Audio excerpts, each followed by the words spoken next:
All right, everybody, good afternoon again, and welcome to match number 2 of this day, match number 4. Good sunshine. We've been graced and blessed with sunshine all day today, unlike what we experienced yesterday. And it's a wonderful day for cricket. Little overcast clouds, but nothing to worry about that will prevent any sort of action. We've got another game here this afternoon, the Cinnamon Pacers and the Clove Challengers. Now, these two teams, they've already split their 2 games, 1 win, 1 loss apiece. So this game is an important game for them both. With me is Mr. Carlisle Felix. He's the match referee, and he has the coin. He passed it already. I think the home team captain has it. That's Preston McSween. What's the call? Heads the call from Ryan John. And head it is. Ryan John, well, you just won the toss. What are you going to do? We're going to have a bat first. Right, you're going to have a bat first. You fancy batting on this wicket? Yes, definitely. I mean, everybody's seen that so far statistics have shown that all the teams that have batted first, the majority of the teams, that have batted first, won the matches. So we just want to capitalize on that going forward. All right, you won your first game against the Ginger Generals, and you lost against the Saffron Strikers, I think it was. Right, well, those two teams just played. What's your plan going into this one, knowing that you're coming up against the Clove Challengers, who is in a similar position to you? Yeah, it's early days in the tournament. We're just trying to put our pieces of the puzzles together. Obviously, it didn't come out on the right end of the stick last match, but we're hoping to do better today. What kind of total you're fancying here today? 120, 130 would be perfect for this kind of wicket. All right, well, you almost gave me a headache there when you said 220 because we were supposed to see some really explosive dynamite batting. But 120, you say? Yeah. All right, well, congratulations, and we wish you all the best. Thank you. All right, Preston McSween, you're in a similar position. Won one, lost one. What's your story for today? You're going to have to deal with the batting of these guys early. Yeah, that's no problem. The last game they played, they actually didn't chase the run, so that put us in a good position to actually go against them and test their batter's fate. All right. On this wicket, what kind of total you think is something good that you can limit them to defend?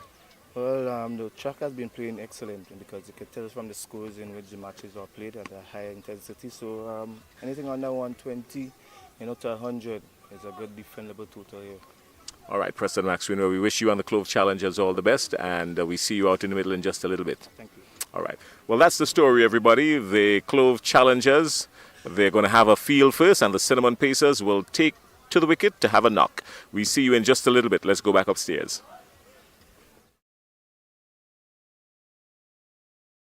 We're about to start match number 2 of this day's proceedings. The Clove Challengers and the Cinnamon Pacers. Both these two teams, they've effectively split their games so far.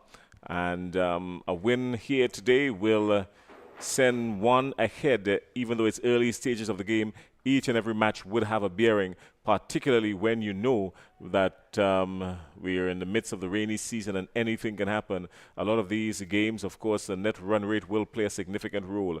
Rafael Crony, good afternoon, and welcome to match number 2 of the day's proceedings. Good afternoon, Jason. Yes, another big match is expected this afternoon as the sun comes out brightly. All right, well, we've got the first ball of the innings, and if anything has to be taken from it, it's going to be an eventful one. All right, so let's see where we go. We start with Cinnamon Pacers, Nkosi Saint-Hilaire, the explosive Nkosi Saint-Hilaire, and Shondell Regis at the wicket, and the captain, the experienced Preston McSween, is operating from the main pavilion end. We're at Lassa Just playing field in St. David, Grenada. Parish that has produced enormous cricketers.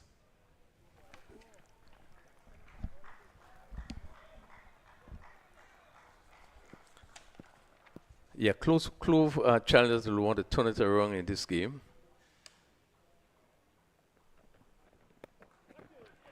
Immediately back, giving himself some room, lifting it over the infield, and Shondell Regis picks up the first boundary for the Cinnamon Pacers. Short delivery there, and Regis into this wicket, into position, and more or less helping it over backward square for 4. good confidence shot, and we're just coming off a very good knock in the last game that he played. So you should have a great deal of confidence. It's a good ball from Preston McSween. That natural movement of the left-hander, leaving the left-hander in Shondell Regis. Good delivery. Yeah, good delivery. Pitching on off stump and just moving away from the left-handed Regis, who was trying to get behind it to push it out on the offside. It's sort of length that you want to bowl, but good delivery.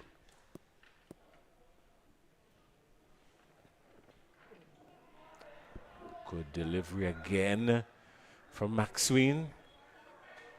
He's a decent bowler, an attacking bowler he is. Could be very deceptive. Yeah, and interestingly, he does not seem to be looking for too much pace, but want to pitch on a good line, good length. And both of those deliveries was pitched on a really good length and left the left-hander.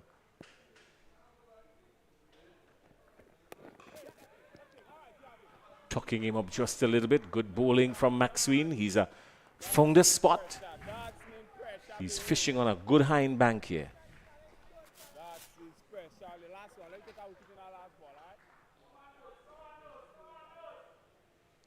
Darren Ned,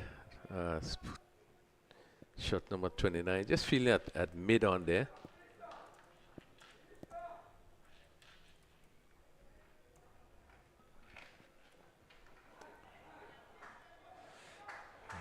Maybe that's the one he was looking for to generate some extra pace.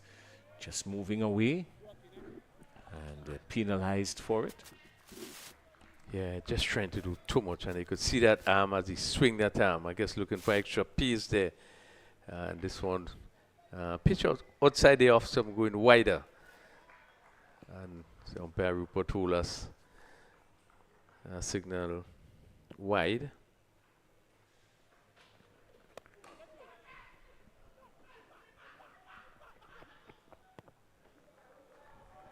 So they squeeze one. And no ball as well. So late observation by the umpire. No ball. And with a no ball comes a free hit. Yeah, I think it's no ball for height. That one just seemed to slip out of his hands as you're looking to board a slower delivery. And umpire signal no ball. Obviously, he had to wait for some confirmation from the square leg umpire.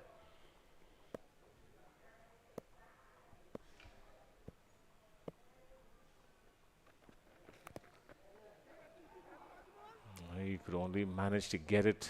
Well, he does in fact beat the man down there at fine leg. So that's 4 runs, Rafael Crony. So 4 runs coming off the free hit. Wouldn't mind that at all, these batters, Cinnamon Pacers. Yeah, coming off the edge, and again, looking for the big shot is St. Lady. Just taking the bottom of the bat as we look at the replay here, and going between his body and the leg stump, gone down the long leg, which is vacant, and picking up a well-deserved boundary. 12 without loss at the completion of over number 1. Preston McSween. All 12 are credited to him. In this one, 12 off his first over. They are going to start with spin. Calvin Blanche.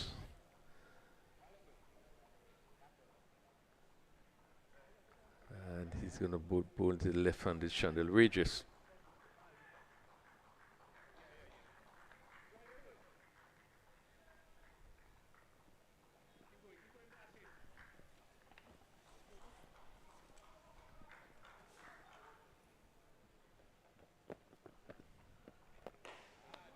Well, Blash has been blasted.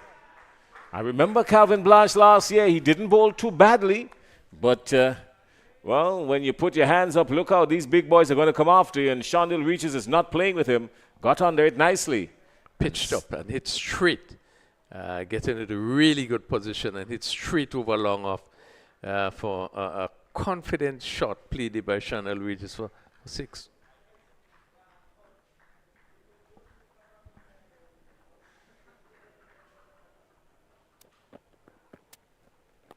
Looking to go with him again, but can't beat the infield. Again, ball up to the bat, just a little wider. Stroke to cover, firmly.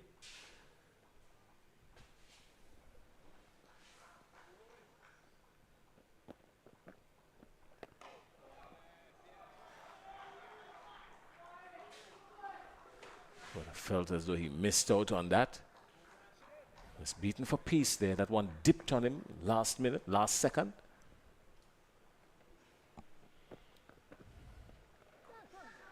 He's gotten hold of this one. One bounce just inside the boundary 4.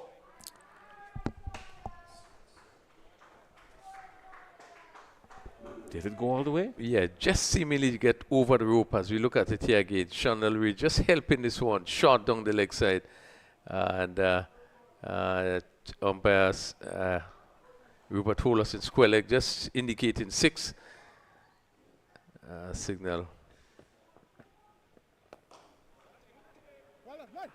Good work. Very good work outside there in the field.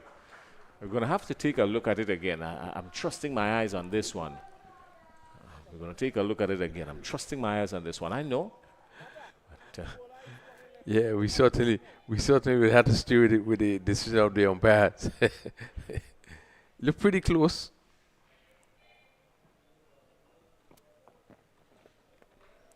oh, no doubt about this one. No doubt about this one for sure. This one has gone all the way, another maximum. Yeah, deserving the treatment, full delivery, and we just easily get into his wicket and swing it over mid-wicket for 6. Safe shot, confident shot. He continues from where he left off in the last inning that he played, hitting 2 maximum in this over, and the score moves to 30 in 2 overs, and we see in this first over some 18 runs being scored in that over. 30 without loss after 2 overs.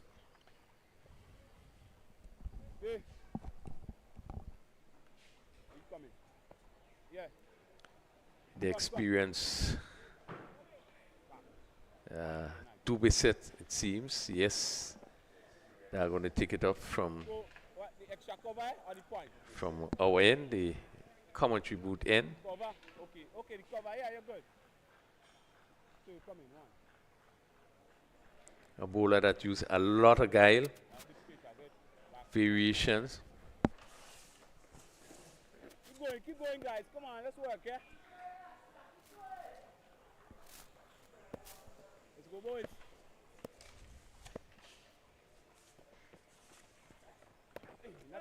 Nothing. Played comfortably, timed sweetly. Back up. Well done, guys. Just gets one. That's encouraging. Amikel Dubisset. He's a police officer by profession. Yeah, police officer. I think likewise St. Lay. So we have quite a few police officers involved in this tournament. Go wider. Come wider.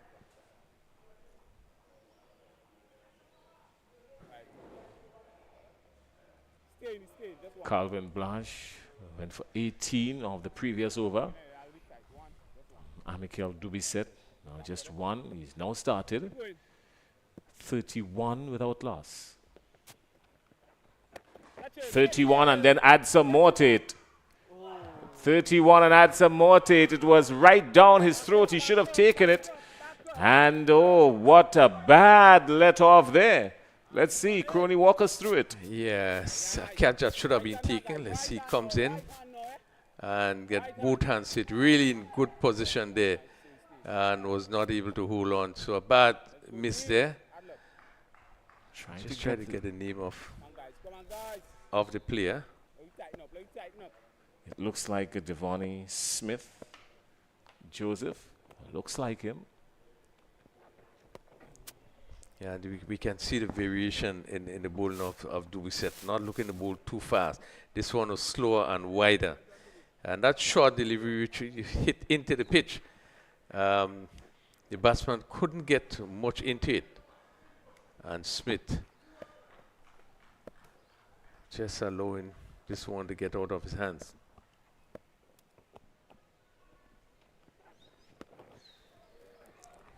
The wicket keeper, very tidy, doing some good work. That's Javed Hazard. He's up to the stumps to this quick medium pacer. The quick medium pacer in Amikel Dubisset. He does generate some pace. Amikel Dubisset, he can from time to time. And Javed Hazard is up to the stumps for him, keeping the batsman grounded.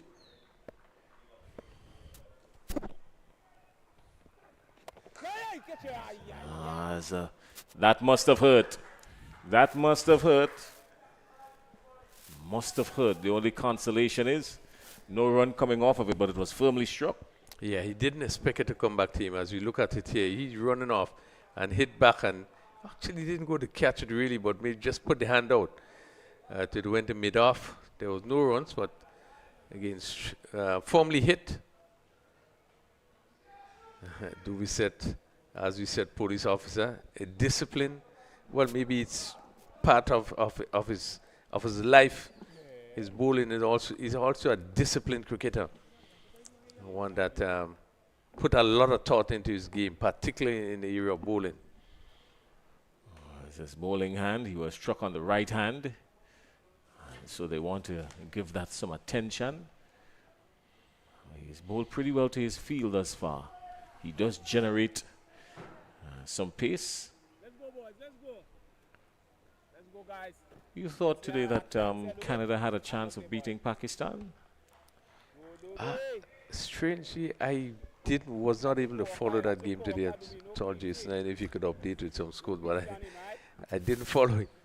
Pakistan won by 7 wickets with 15 balls to spare. Canada 106 for 7 and Pakistan 107 for 3 in 17.3 overs. Yeah, on paper, one expect that Pakistan should have will beat Canada pretty easily. Well, I guess it's just like you expected them to beat the USA. It didn't happen, but they probably come close to the best game, the top game today, and just losing 3 wickets is an indication that the batters would have stood up the top half. Oh, maybe they've switched it all around and sent the bottom half to bat first. But the batting has been disappointing for the last few games.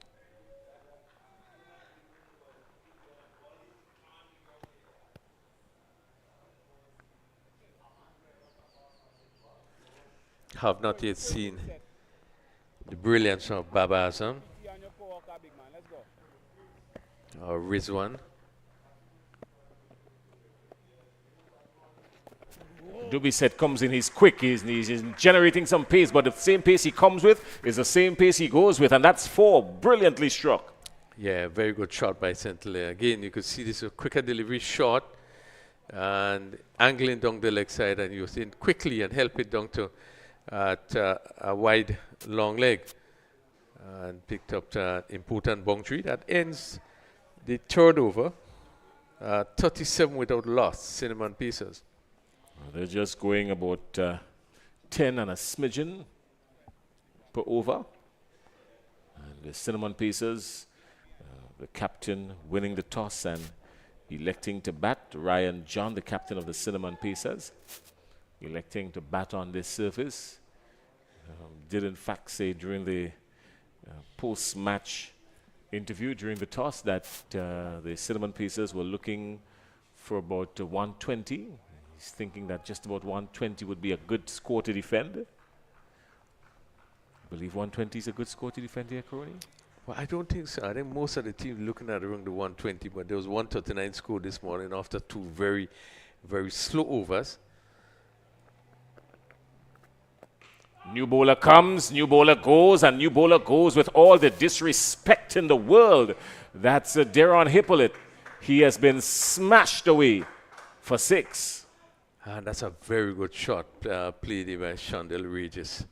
He got into position, and the off-spin delivery leaving him, but he really got into position and played with the tide as the ball left him.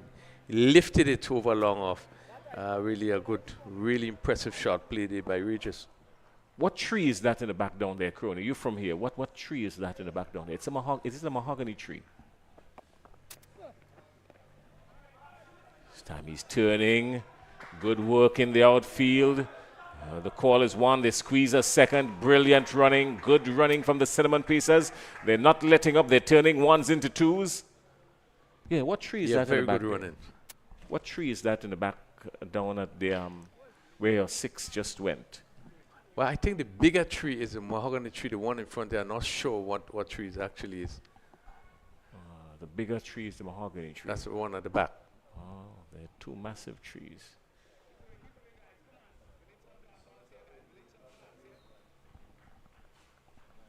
Maybe Clyde Rondell John will be able to help us with that.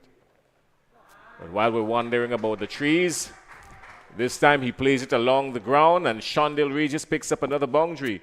He has raced to 36. The Cinnamon Pacers, a good roll here now, 49 without loss.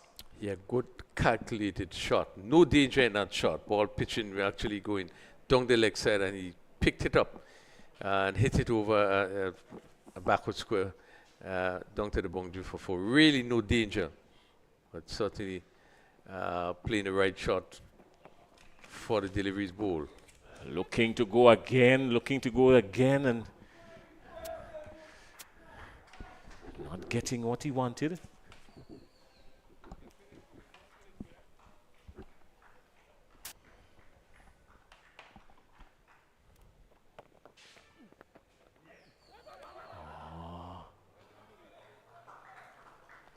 He's looking to go. He's made his intentions very clear, Shondale Regis.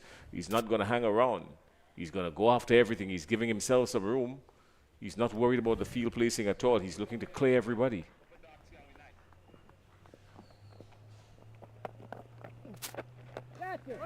He's going again. Where is this one going? Straight down the throat. And the wicket falls. Yeah, so Shondale Regis perishes for 36.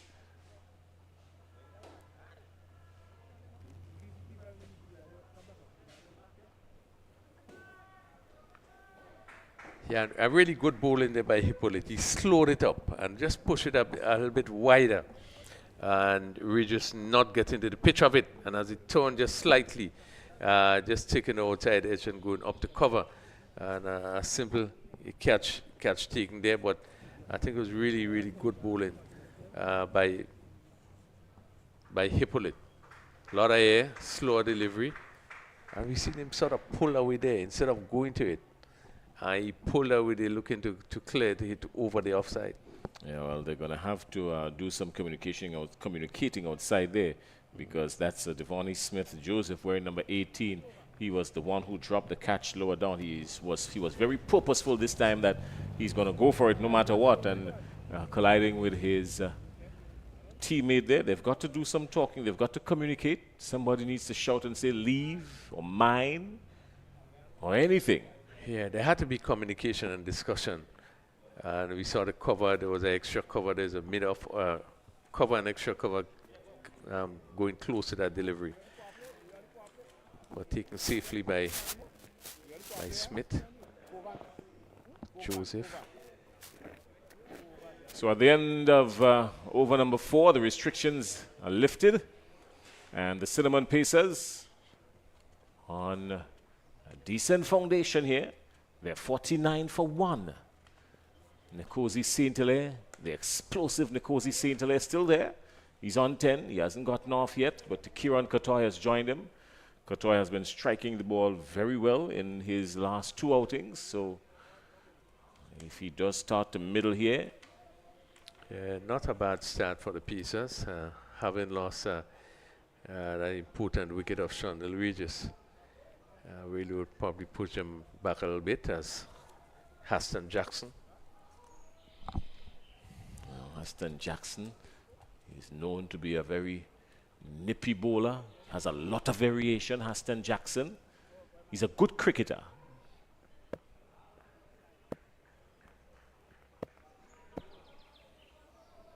Yeah, he does generate a great deal of pace, and one would probably tend to see that the ball lifting, have the ability able to get it to leave the right-handed batter. Current run rate at 12 and a quarter already.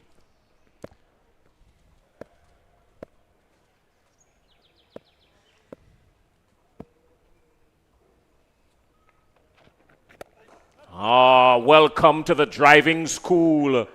That's a beautiful shot, driven up firmly. And surely Mikosi would have loved to have gotten a boundary off of that, but it wasn't meant to be. Yeah, good shot. Just the placement was necessary that as it went straight to mid-off and traveled so quickly, there was no opportunity to get a single.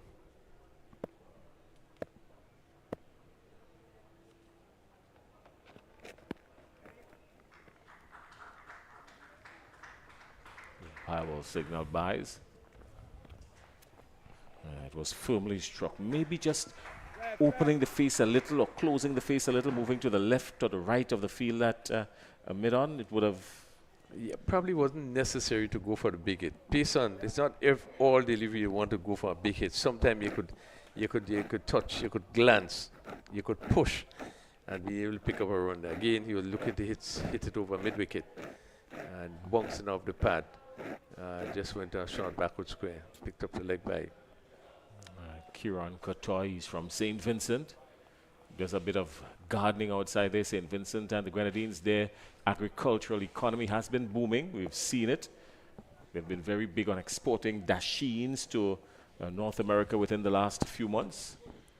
So maybe he has a contract with the Ministry of Agriculture. He's doing some farming at Lassages. That's one thing you could feel assured about in St. Vincent when you you can get those, you can get the crops. So.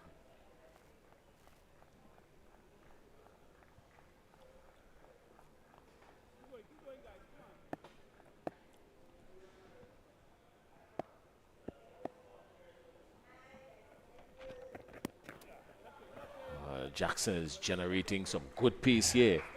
I'd love to have some sort of speedometer to see what kind of pace he's generating here, but he's coming through and coming through quickly. His arm speed, his turnover speed is explosive. Yeah, have caught on in some difficulty. He does have pace, able to get the ball to bounce. I had a little chat with him after the first game, and really just need to get it. Yeah, he just need to get his line right. Too many times you think about bowling fast, and the tendency is to bowl short and ball it bouncing and wide. And I was saying I had a little chat with him after the first game in regards to some of the areas, and he do admit in terms of his shortcomings. And he rushes on to Kotoy, but Kotoy turns it nicely for 4. That's good cricket all round. Good bowling and excellent batting. Yeah, beautiful shot. It was not a bad delivery, but Kotoy was quickly into his wicket there and just turn it on the onside. And the pace that he has, a race off the bat. And a vacant square leg that goes down to the boundary for 4. So Kieran Kotoy gets off the mark. He has 4 registered to his name. Current run rate just dipping a little bit. They want to keep that up. Cinnamon Pacers.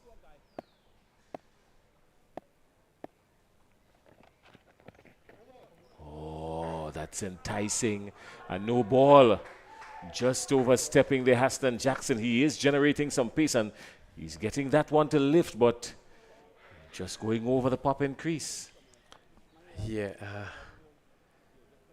See if we can, hope we can have a replay of that, whether or not it's the overstep or maybe the second one. Let's see. Yeah, going right over. A good call by the umpire. Crony, you've got to, I'm going to send you down to courts. I'm going to send you to our friends at the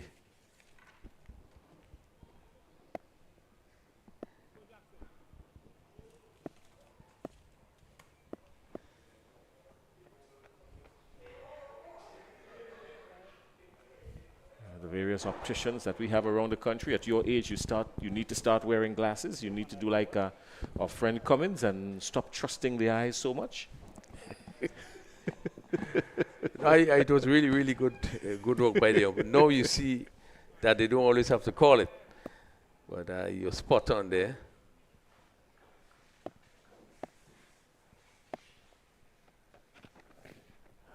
Jackson again. The umpire attempting to call a wide. He thought about it. You could see him in deep deliberation there, but maybe Jackson just getting away with it. It was a good call. That was a good call. Good delivery. You think Courtois probably would have sold it better? It's a slower delivery. Yeah, pace taken off this one. It was full, but it was slower. And I think he was looking for the slow Yorker, but just over pitching. Yeah. Yeah, he was beaten with a slower delivery and played much too early and just went into the pad. They picked up that leg by at the end of the 5th over. Pieces are 56 for 1.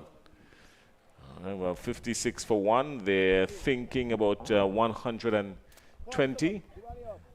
Let's see what's going to happen. Crony is going to enjoy it from the window. The chatter you will hear in the background is Crony coming into his own as a coach, as he is. He has been doing some diligent work in the Ministry of Sports with young cricketers, particularly at the primary school level.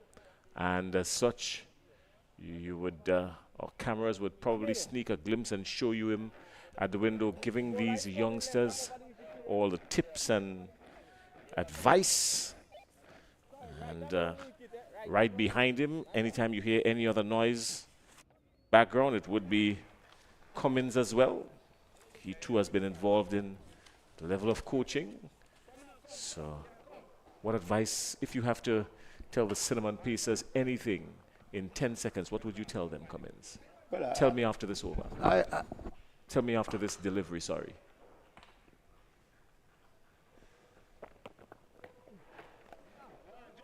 Looking for the strike, just one. And square leg comes into play. Devonnie Smith is down there. He's been very active, magnetic. He has been. The ball has been following him.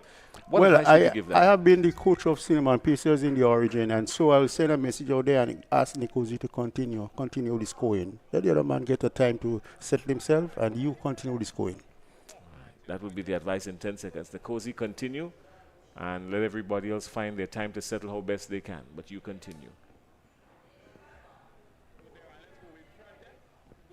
He has no means of monitoring the stream outside there. But he has means of slapping this one all the way down to backward a square. That's 6. It was firmly struck. You heard it off the willow. That's the sweet sound. And that's a bad delivery from short and asking to be hit. And Nikosi obliged, and that's a good shot. Good shot from Nikosi. There, and he pulled it in again and bowl. Wow, that's...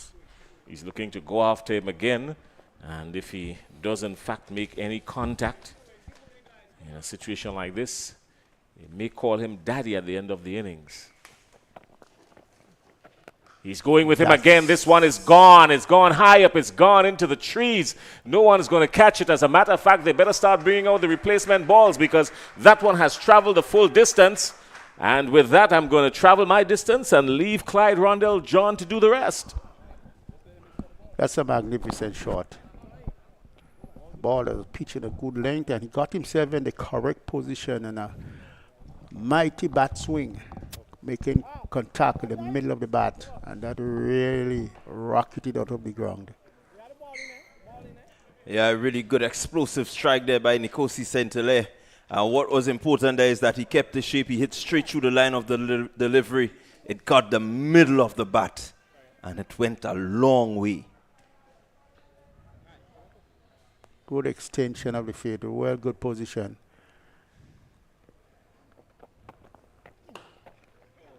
Hippolyte responds well. It seems to be an outside edge. Let's see, and 4 runs to Nikosi Sentele. He continues to put pressure on the Clove challengers as the over from Darren Hippolyte comes to an end. The Cinnamon Pacers 73 for 1 after over number 6. Yeah, that's a good position to be in for Cinnamon Pacers. As you see, Carter now trying to get his helmet back. And a very good field placement by the captain of the Clove team thus far. We are not seeing the batsman rotating the strikers regularly as we like to, but they are really into scoring big. Well, with some 19 dot balls so far, it tells you that they haven't really done much running. They have been picking up some boundaries quite regularly, and so that in itself puts pressure on the Clove challengers to try and curtail the number of boundaries. Yeah, the bowlers have to keep always bowling the right areas, and whenever they miss it, the ball always go out of the ground. So with a white of the gulls just fluttering around the field, it seemed to be all ready. Nikosi getting back his gloves on and ready to continue his inning. Lovely sunshine here at Lassages, in contrast to what we had yesterday. Well, I quite agree. When you look at what happened yesterday and how we met the conditions this morning, and the fact that we can get these 2 games in without a speck of rain, it says, that maybe the Almighty Father is from St. David's. It is always an important month, June. That's my birth month. You get rain, you get sun. Hippolyte is making sure that everything is in place. That is one of a trait of Hippolyte with his bowling. Always make sure that each fieldsman is placed correctly before he bowls his next delivery. Good shot there by Scintilla to end the over. So the over would end finally with just a single. Nothing really to worry about. If you are the Clove Challengers captain, how would you feel at this time?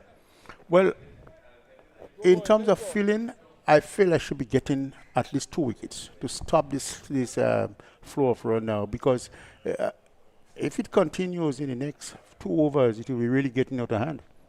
So it's getting at least 1 or 2 wickets now to stop the stem of runs, and in particular Nikosi Sentile looking to get him out. Yeah, well, definitely they will be thinking about getting somebody out. Somebody has to be out here, because you leave Katoy too long and Sentile too long, they can really, pack a punch. And so Clove will be looking for a wicket. It's Captain McSween.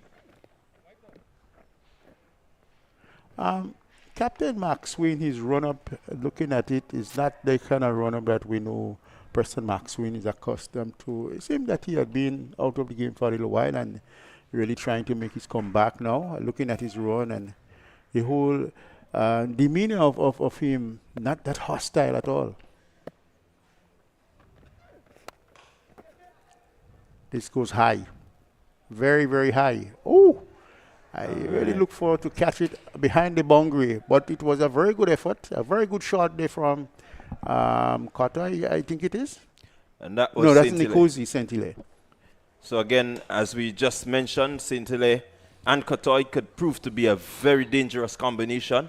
And McSween.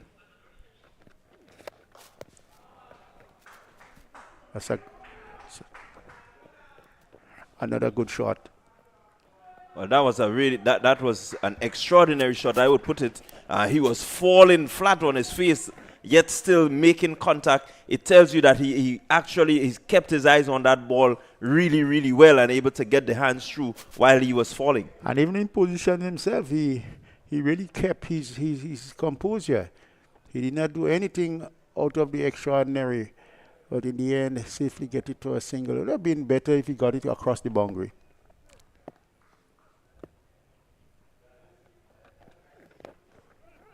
Tickle down to fine leg went quickly. These two really looking to get after the bowling. You can see it from that shot that was played. He didn't try to use any finesse. He went at it hard.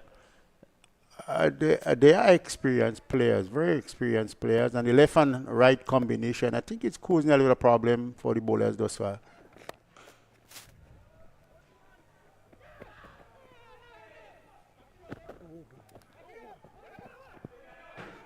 Again, good cricket there from the batters, and the fielders did really well to keep them just down to one, but Maxwin will want to see the back of one of these players at this time.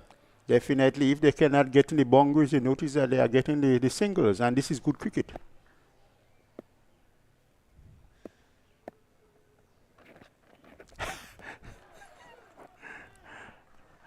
A bit of innovation there from Kieran Katoy. He enjoyed that. I think he missed out. He thinks to himself that he missed out. The reverse lap, as we would say it, or the dill scoop is what he was looking for. With the man up at third man inside, definitely a good option for runs. And you can see that he's enjoying what he's doing outside of there. Another single. Relatively quiet over compared to a few of the others that have gone. So Maxwin just looking to tighten everything. Right now the score after 7 overs, 85 for 1, the Cinnamon Pacers. A lot of batting to come. Had it in Ryan John, Cutson Murray. You have Jaron Noel, you have Junior Henry. So quite a few persons to come.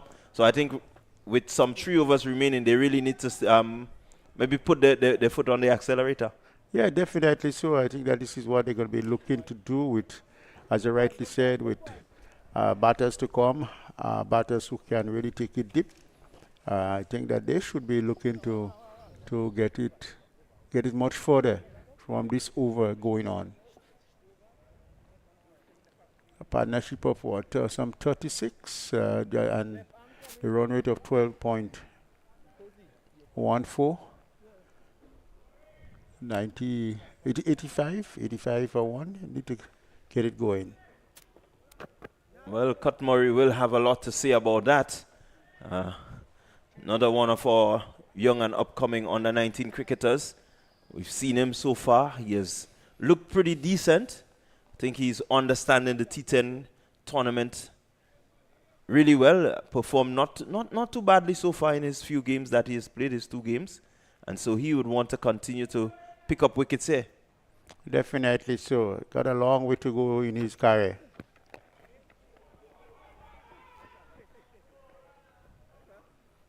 Again, a good start by Murray. That delivery deep in. That's a good delivery to start with. So he wants to ensure that he keep the pressure that has been built up by Maxwin.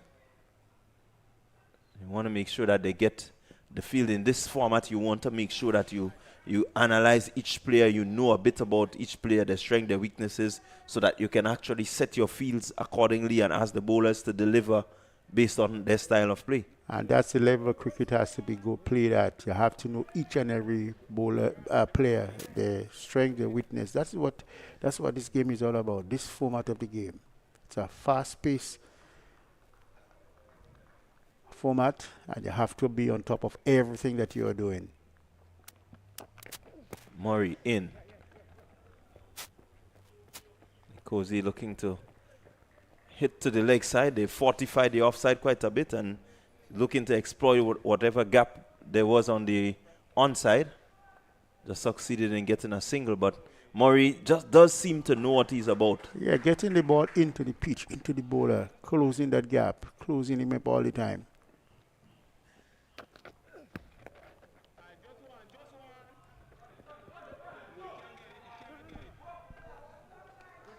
Thus far, 3 deliveries.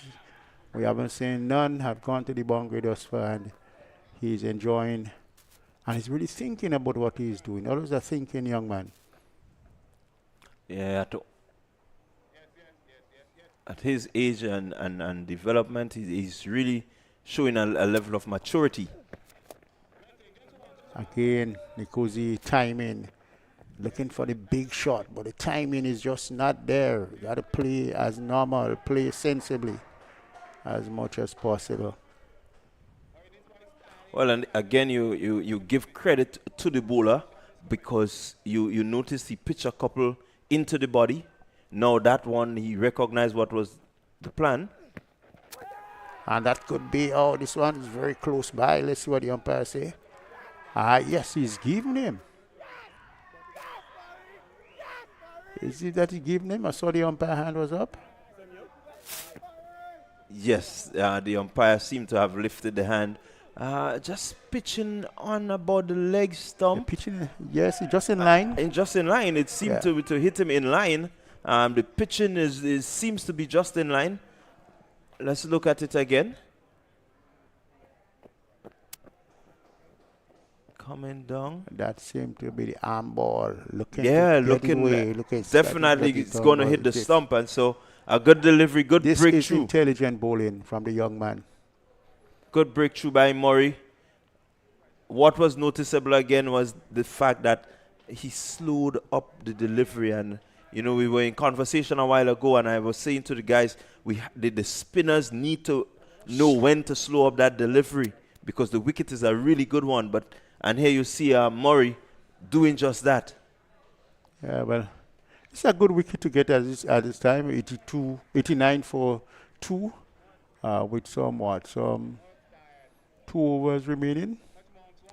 So it means that Cinnamon Pacers, their run rate have deep a little bit. And they would very much like to get into the 120, 130s up there as much as possible. But the new batter in will have to deal with what Murray has to offer, and let's see how he plays. So the new batter, Junior Henry. That's dispatched. It's gone out the ground. Junior Henry, I think he saw what was happening from the dugout and had his plan, and he executed his plan to the perfection. First delivery, maximum 6 runs. Well, I guess he came out with the instructions from the dugout also. He has his own way of playing. He came with instructions that we got to continue with that, hyping our run rate. He scored 95 for 2. 11.8 is the current run rate. As we see, who is that coming back? That's a fast bowler. Guess he's coming back. What's his name? Just trying to get his name. Cinema. Austin Jackson. Jackson seems to be coming back. Yes, Jackson is back. That's a bowler who always had a little problem with his run-up and still observing that. Making sure that the players on the outfield is all in place. And Huston Jackson has some pace. Got a good arm. Whenever he gets it right, tend to shake up the batsman. But let's hope that Nicosi has answers for that kind of pace as we head to the 8th over. Well, with some 2 overs remaining, one coming now from Huston Jackson, the Cinnamon Pacers will be looking for at least 120.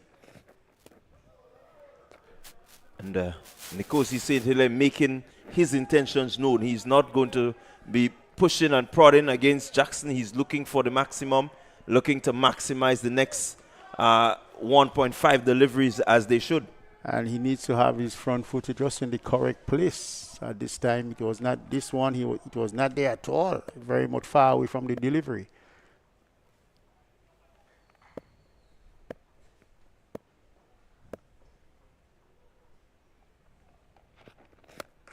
That's one dispatched.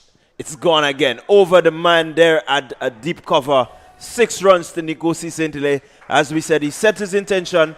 He wants to ensure that the Cinnamon Pacers get over 120. Yes, but Jackson was not all that pleased with the fielder outside there. At least he thought that the effort was just not enough. You should have taken that catch. Jackson is saying to himself, going back there. But Nkosi and Cinnamon Pacers all have different thoughts. So Jackson will have to come again. That was a ferocious blow by St. Hilaire. Fielder could just watch it sail over his head. Very strong shoulders is St. Hilaire. And he goes again.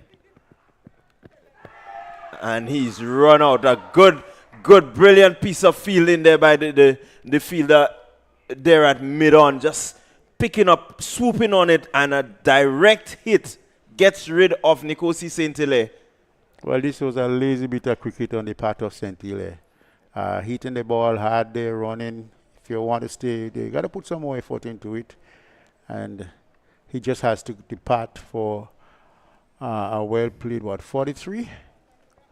A well-played 43.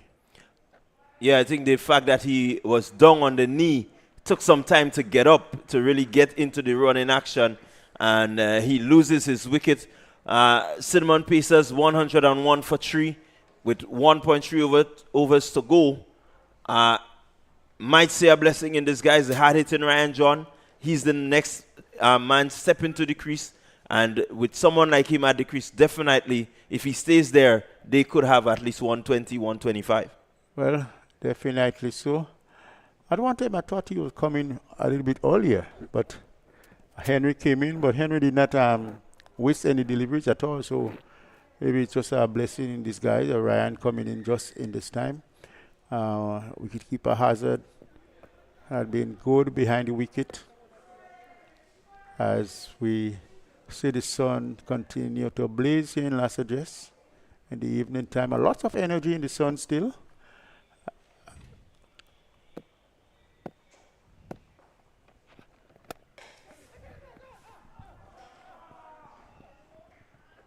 Good, strong, powerful hit from Junior Henry. Equally well fielded there by Darren Ned. And so the score moves up. But importantly for the Cinnamon Pacers, Captain John, he is on strike, facing up to Haston Jackson. These two are two well-known players here in St. David's. These are St. David's players. They play for St. David's. You will see them shortly in the Super 50. But they know each other very well. And so they would want to see who would dominate who.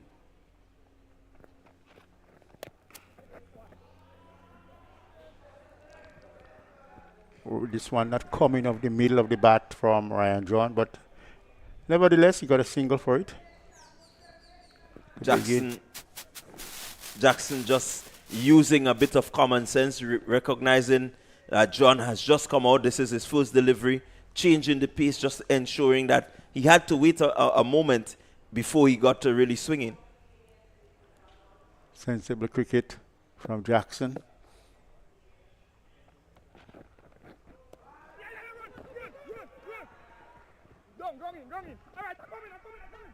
Oh, that is versatile cricket from Captain Ryan John. And it's still more run. Well, this is what pressure does to you. You cannot lose your head. The pressure of, that single resulted in 3 runs being scored in total. So the Clove challengers just being a little bit sloppy there. And the batsmen accumulating 3 more runs to the total. A little bit of discussion there between Captain Ryan John and Henry, 106 for 3. 9 overs completed. Henry is taking off his helmet. Seems like we're getting into the final over. Still think that the start that they had, they should have been further gone than that. Well, I quite agree with you with the blistering start that they got from Regis and St. Hilaire. One expected them to be a bit further along by now, but I think the Clove challengers, they've done enough. They really did. They fought hard. You can see they have their plans and they've stuck to their plans. And right now it's going to be an uphill task for the Cinnamon Pacers if they're going to cross 120. I got to take some big hit in, but the plan was very purposeful. It was very supportive, the bowlers, everybody sticking to what they have to do, and that is good cricket. Murray bowls. This one just a bit short. Henry collecting 2. Well struck. A good line and length from Murray again, forcing the batsman to really do something that maybe he didn't really plan for. Yeah, and it was a good bit of fielding by Darren there down on the boundary.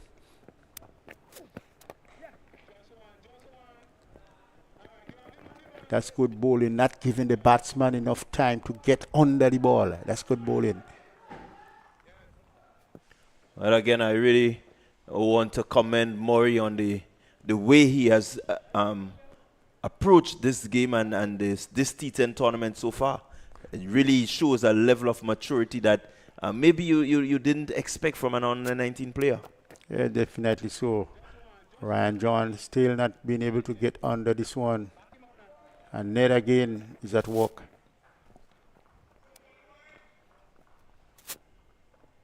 110, 3 deliveries remaining. Cinnamon Pacers will just have to settle for whatever they can muster from these last 3 deliveries. He goes. Hard and high.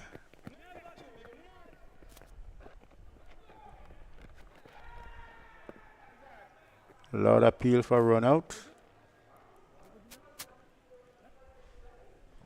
Well, the Pacers seem to be scrambling for everything that they can get at this stage. We're going to look at the replay here. Henry looking to go big. I just need to get it just a little slower. Let's just have another look at it from here. I don't think this is the correct angle we should be. It's pretty tight. It's pretty close. Yes. Yeah, this is the better angle. Pretty close. So we'll have a look at it a bit slower. The ball. Keeper moving, collecting. Batsman nowhere in the frame yet. Collects now. I think he is gone. I think he is gone. From where he has dipped, the umpire it seemed that he's not out. Just waiting on the confirmation is the umpire. It's really touch and go. Yeah. Right. Somebody will get the benefit.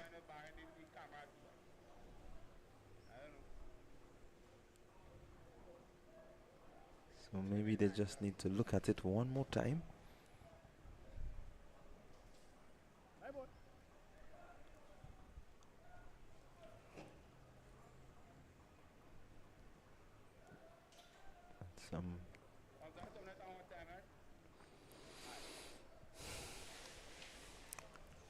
We just have to wait.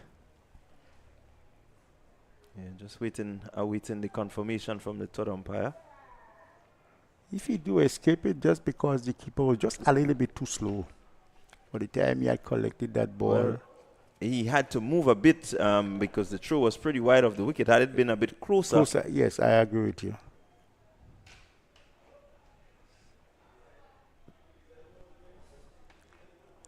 And this one is taking a little longer than. Well, in times like We're these. going to look at it again. Still going to look at it again. The ball is there. The ball is there, yeah. Batsman is nowhere in the frame. Keeper is going to be moving. Hands getting close. The bat just come in there. And if we're going to look at it, the bat had been grounded a long time ago.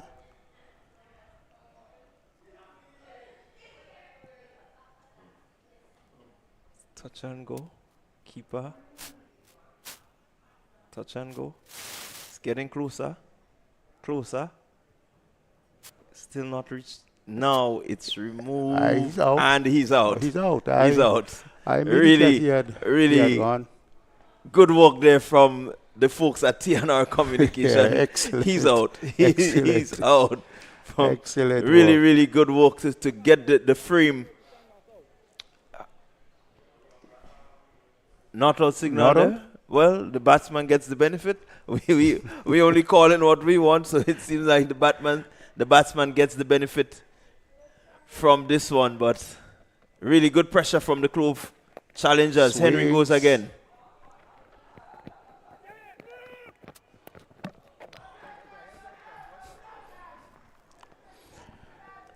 Well, This time he has to go. This time he's out. There's no doubt about it. Stranded halfway down the wicket. They lose another wicket, the Clove, the Cinnamon Pacers. And definitely at this time they're not going to get to 120. One delivery to go. You know, they say sometimes the commentators have a course, you know. I hope it's not this one that worked this time. Well, it just might have been because to us we were calling out, so maybe it's just right and fitting that he goes out now. But it's all part of the game. The umpires, they are in control, and we have to respect whatever the decisions they give. But Cinnamon Pacers 113 for 4, one delivery remaining in their innings. Cut Murray really going well, 1.5 overs, 1 for 17. So can Clove be chasing 120 in the final delivery? A game of glorious uncertainties.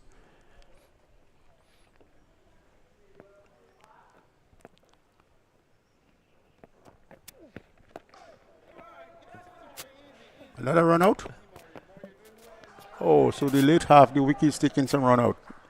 Yeah, definitely. That's good cricket. Good cricket to the end. The pressure was built, and Cinnamon Pacers just couldn't get the ball out of the ground as they wanted it, and eventually they lost some 3 quick wickets. 113, and as we have seen an inning, a good start, but did not continue with that momentum. At one time, they were looking at, I guess we were looking at 120, 125 up there, but unfortunately, not meant to be 113. Nikosi St-Hilaire had played a very good inning, in spite he had ended running out, but let's see how the team will get there. All right, so let's just run through the scorecard quickly for you. Nikosi St-Hilaire, he came out with Shondell Regis. He scored St-Hilaire a quick fire 43. Regis got 36. They really gave the Pacers a frolicking start. One expected them to build on it. The batters coming in after this really didn't get much momentum, except for Junior Henry, who got some 16 from 7 deliveries. The Cinnamon Pacers, their bowlers really did the trick for them today. Preston McSween, 2 overs, 23 runs. Didn't pick up a wicket. Calvin Brash, 1 over, 18 runs. Bowled pretty decently. Dubisette went 1 over for 7 runs. Darren Hippolyte, he bowled his 2 overs, 30 runs, 1 wicket. Haston Jackson, his 2 overs went for 16. And Cut Murray, his 2 overs went for 17. So a pretty decent bowling performance for the Clove challengers. Their challenge now is to defend, is to score 113. How they go about, we will find out when we return.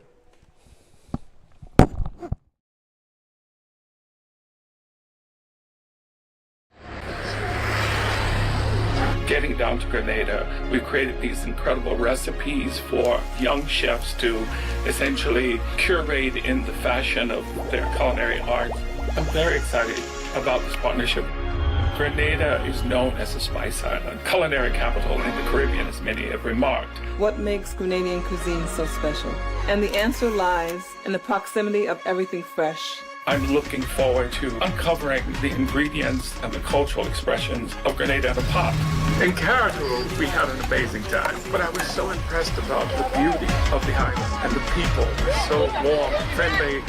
I felt it kind of like a challenge. I thought I could say something here. I could do something here. The idea of bringing Grenada into the global culinary conversation became the mantra. We have to tell that story. Must tell that story. And we are telling that story. Well, you are, one pot at a time. 3, 2, 1.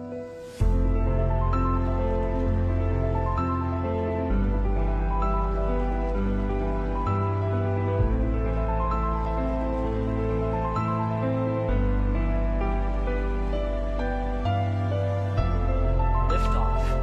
Crew is in orbit, traveling at nearly 17,000 miles an hour.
All right, well, the picture on your screen is that the umpires are out and the batsmen and the fielding team, they're on their way.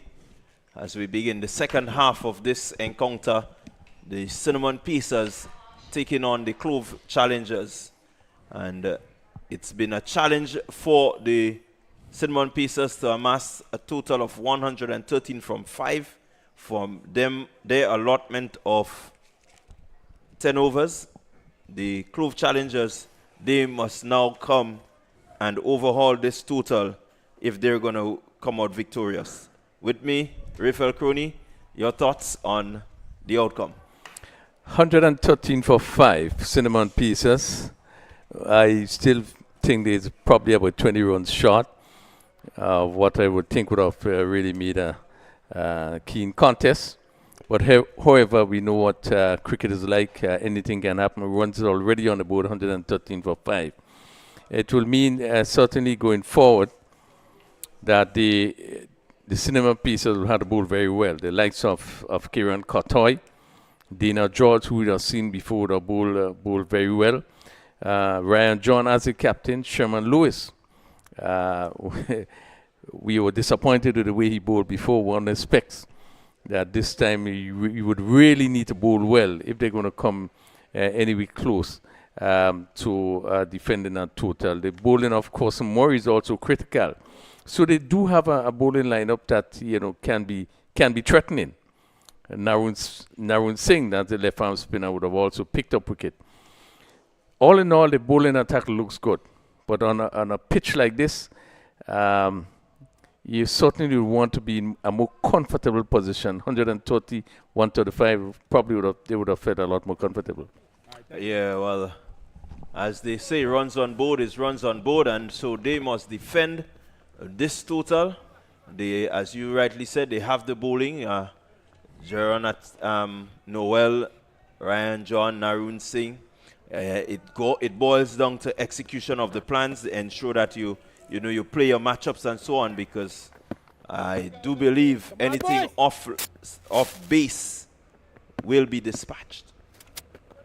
First delivery, here we go.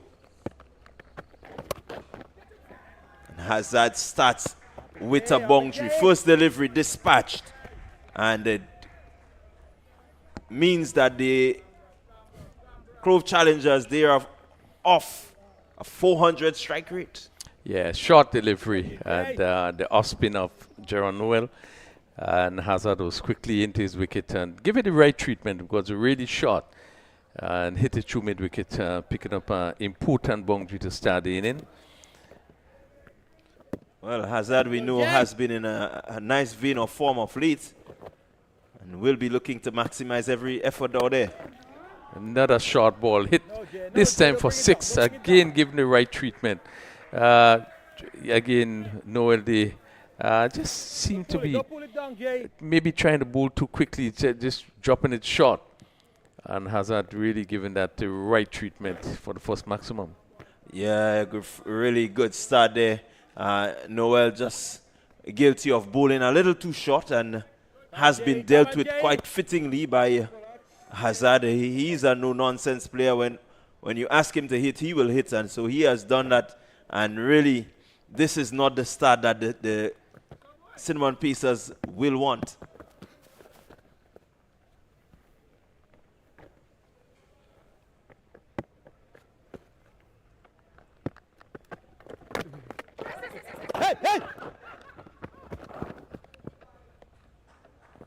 Well, we would have seen Noel started his 2 previous matches bowling around the wicket, and he started well. He picked up the wicket. This time he started over the wicket. And the first 2 deliveries was short, hit for 4 and 6. And now he would have turned back to come in around the wicket. Yeah, well, the variations, you need to vary whatever you're doing, and it just might mean him starting around the wicket as a means of varying. It just may mean that he bowls the slower one, the faster one. So he needs to be clear in his plan, I would think, if they're really going to, curtail the run scoring of the Clove Challengers. Wickets is the only thing that could hold them down. Let's go, Jay. Let's go, boys.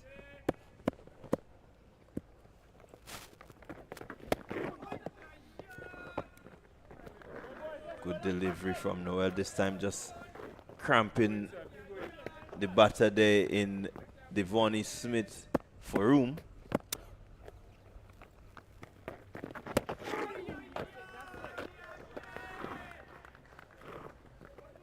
Again, just pushing it across the left hander a bit. And really Smith in no position to really effect the cut shot.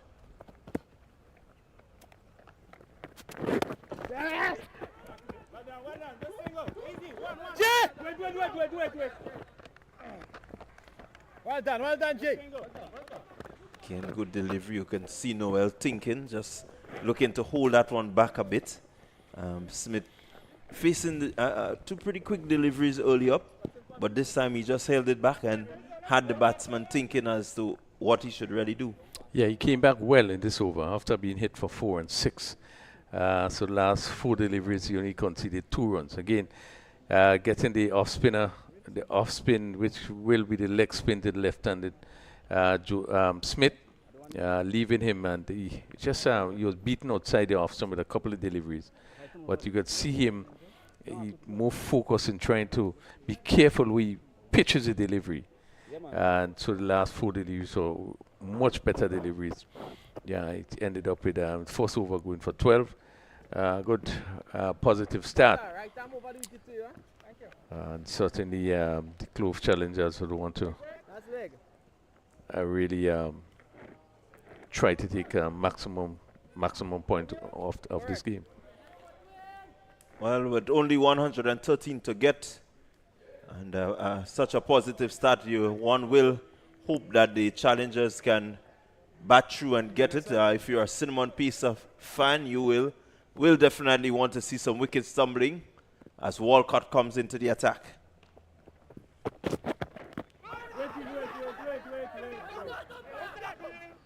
Bowling pretty straight. Ball really not going through as quick as maybe Smith thought.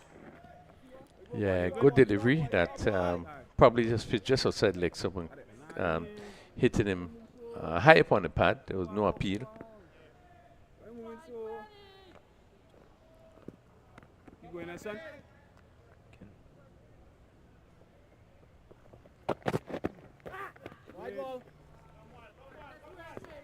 Will want to stay away from the extras. You're not defending anything much, so you want to be as tight as possible. You don't want to give away free runs to the Clove Challengers team. Yeah, and we saw brilliant inning played by Devonnie Smith previous game.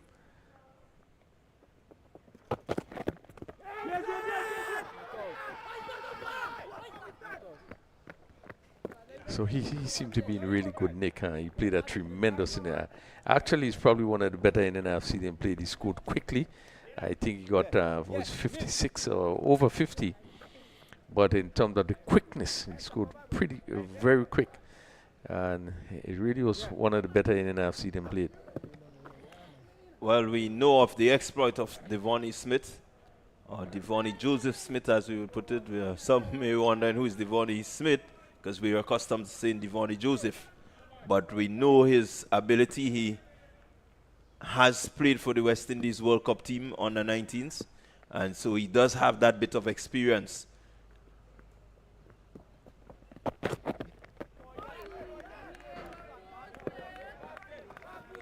Again, Walcott just looking to be tight, just around that 4th, 5th stump line, asking Hazard to come after him. Wickets here for the Cinnamon Pacers will be crucial. You want to make sure that they get no momentum into their batting, and that would be very, very crucial.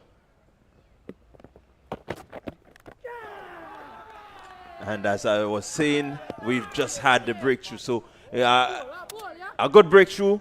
Javed Hazard goes 11 of 5 deliveries, bowled off an inside edge, and Walcott and the Cinnamon Pacers can celebrate. Yeah, very poor shot by Hazard there. Again, as you were saying before, sometimes you look to rush the shots too much.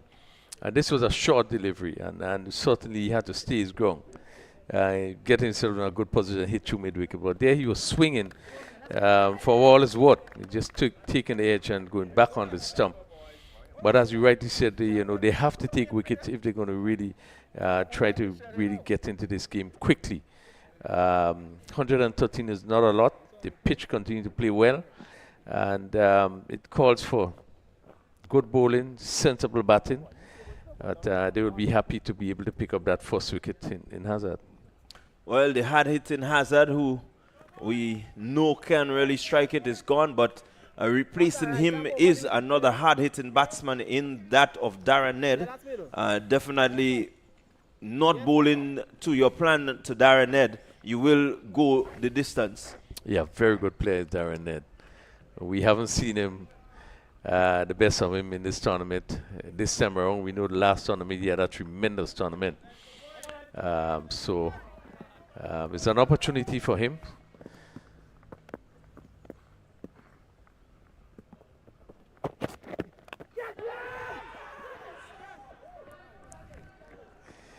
Just falling short of the third man fielder on the boundary.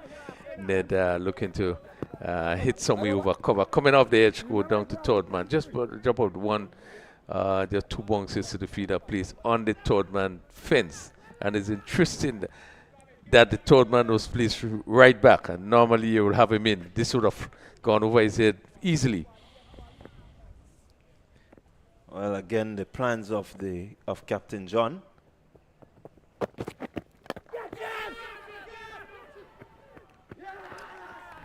The plans seem to be coming together. I think the Walcott has done exactly what Captain John has asked for. Another strike by Dwayne Walcott has really put some brakes on the Cinnamon Pacers. They will need to rebuild. They've lost 2 quick wickets in this over, and from here I think the Cinnamon Pacers will look to squeeze the Clove challengers. Yeah, and again, it's bad selection of shot. The batsmen seem to be rushed. Similar delivery to the one I got Hazard, short delivery. And he rushed into looking to play the pull shot. And that ball actually bounced a little higher than he expected. Taken high up on the bat and was easily taken in mid-wicket. And really had another good blow struck there. And certainly Clove challengers is not the sort of start they would have wanted. They are 15 for 2 at the completion of the second over. Yeah, 15 for 2. Pressure on. They need another 99, the Clove challengers. Can they get it with some 8 overs remaining? It will be tight. Definitely, this partnership here between Ned and Andrew will have to be a partnership that can steady the ship, but yet still give them momentum. So it's quite a delicate situation to be in. Yeah, no, we've seen the experience where John comes in. So if he runs are difficult to score, it puts more pressure on the batters. They take more chances. John will want to make sure that he keeps things as tight as possible. Just to put some more pressure, they are going at 7.5 and they require already 12.3. Well, as you see, 12.3 is not very hard. The boundaries not very big.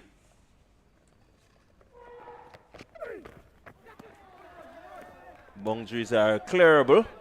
It takes good, sensible batting, as you rightly said. 2 hits within an over gives you, or brings you close enough to the required run rate. But what is necessary is having these wickets and making sure that you have partnerships. So Pacers will feel very confident picking up 2 early wickets as John.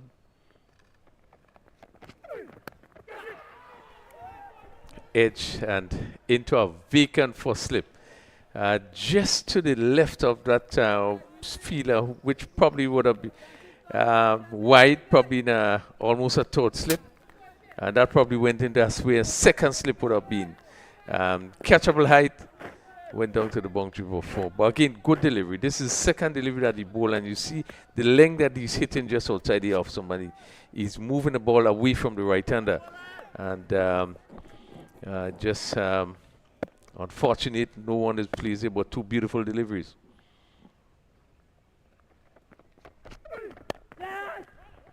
John seemed to be really on top of his game, bowl into his field, bowl into whatever the plans are. You can see that they're thinking. You look at them gesturing and moving around.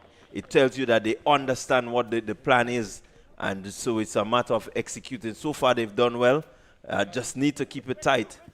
Yeah, they would have loved to see the back of Darren Ned there. That delivery played into the slip region.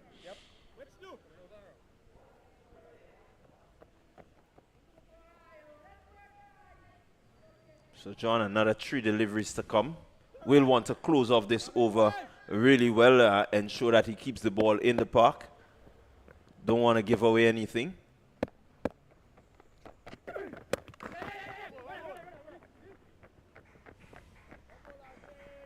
Good delivery.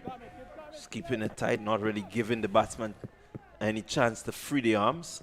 Yeah, not short enough on Andrews. Kelly's Andrew, they're looking to pull. Ball rushes onto him. Just going out on the onside.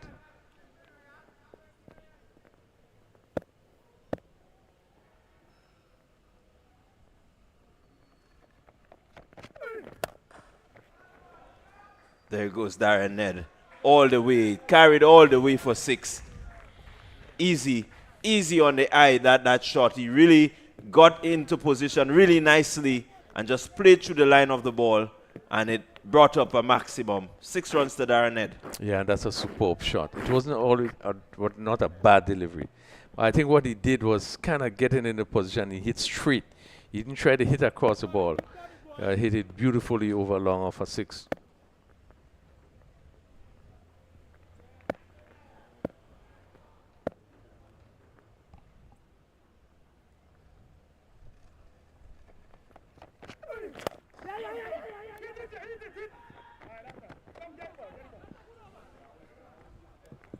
So John completing his over, going for 13 of his over. Might have expected something a little bit better, but in the circumstances, the type of pitch you're playing on, you would take that any day. Yeah, 28 for 2, John going for 13. Started out bowling well, and with better field placement, that ball would have gone down to the slip there. Picking up that 4, going down to third man, and then beautiful shot play there by Darren Ned over mid-off, and picking up 6 runs. So they are steady, 28 for 2. I think they could have ill afford to lose two wickets, and 2 of the players who would have done well before. So this pair will have to settle down. It's not a big total, but Cinnamon Peters will be thinking different as Walcott comes in with a second over.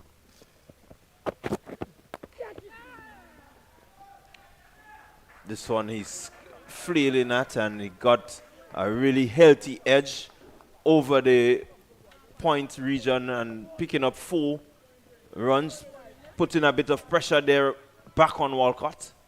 Yeah, length ball, and giving him room outside the off stump so he could really throw the bat at it.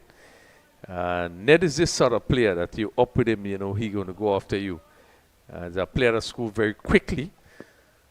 So if he's there for the next 4 overs.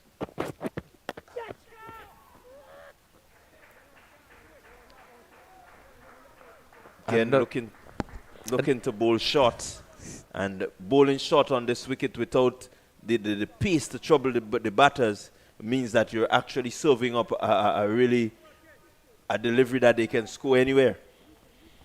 Yeah, good shot by Ned again, another short delivery, and it seems as though the short deliveries, they're either stopping or not really rushing off. This one, as he ponged it into the wicket, and Ned seemingly had to almost force it over mid-wicket. He was able to do that and get it down to the boundary for 4, but we would have seen the 2 wickets that fell was from short deliveries.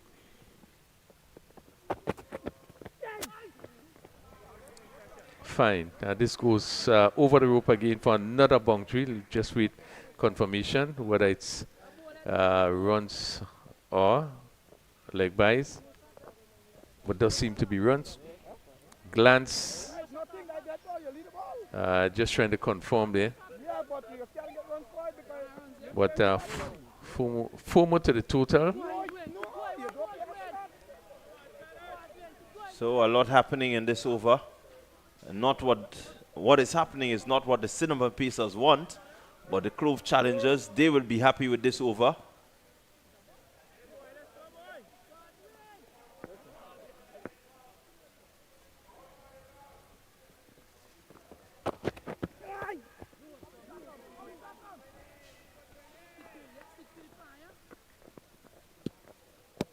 Last testing. Oh, last testing. Work. So another extra ball there. 37 for 2. Darren Ned on 21. He has so far faced just 8 deliveries. Played nicely through backward point and down to the boundary for, well, seemed just top. Good diving save as that ball is steered nicely to backward point. And Ned pick up another 2. Good shot by Ned. Well, Ned seemed to be the player from the Clove challengers that has raised his hands and is willing to really bring home victory for them. Batsman, we're just doing a boundary check. Just give me a minute.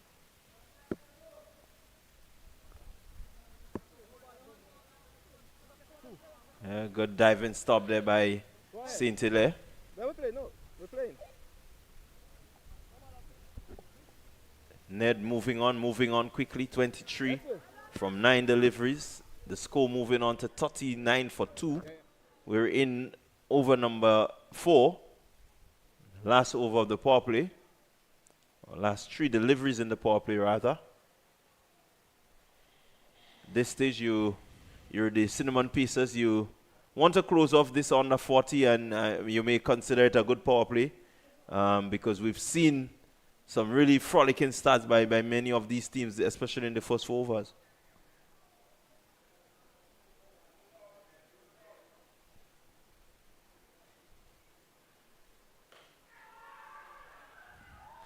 Caught at cover. Ned again looking to drive, looking to clear the offside. And holding out in the covers there. A very important blue stroke there. Darren Ned caught again. Walcott picking up another wicket. And Ned not getting to the pitch again. Looking to hit on the up. And ball not seemingly coming on. But he held out in the covers. Yeah, again, what was very important there, you look at the delivery, didn't have the room that he had a while ago where he dispatched him. And so he was trying to manufacture that shot, actually use the power that he has to clear the man there, hitting high up on the bat, not really going anywhere. Plan come together. The wicket falls of Darren had a big wicket in the context of this match. Yeah, big wicket fall there. Ned there. Again, looking to clear the offside. And as you said, it was closer to him. You know, he didn't give him the width so that he could have really throw the bat at it. And only able to hit just as far as covers. So once again, Cinnamon Pacers striking. 39 for 3. I mean, the 4th over. As Clove challengers try to get up to 114 for victory. Have been a good spell by Walcott. Yeah, good bowling so far. His 1.3 overs going for 13, but more importantly, picking up 2 very important wickets for the Cinnamon Pacers. And so he will want to close off this over really well. Want to make sure that they continue to put the pressure on to, just have their feet over the brake and slow the process down so that they can emerge the winners. This contest still quite open. Could swing anywhere. Yeah, Cinnamon Pacers should feel encouraged. Jack.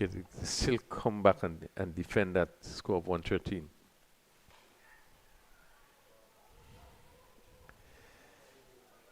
Hit over cover by Jackson, hard hitting Jackson. First delivery again, he had the room and swung through it and hit it over cover. And it went just 1-2 bounces into the boundary for 4. Again, good start by Jackson.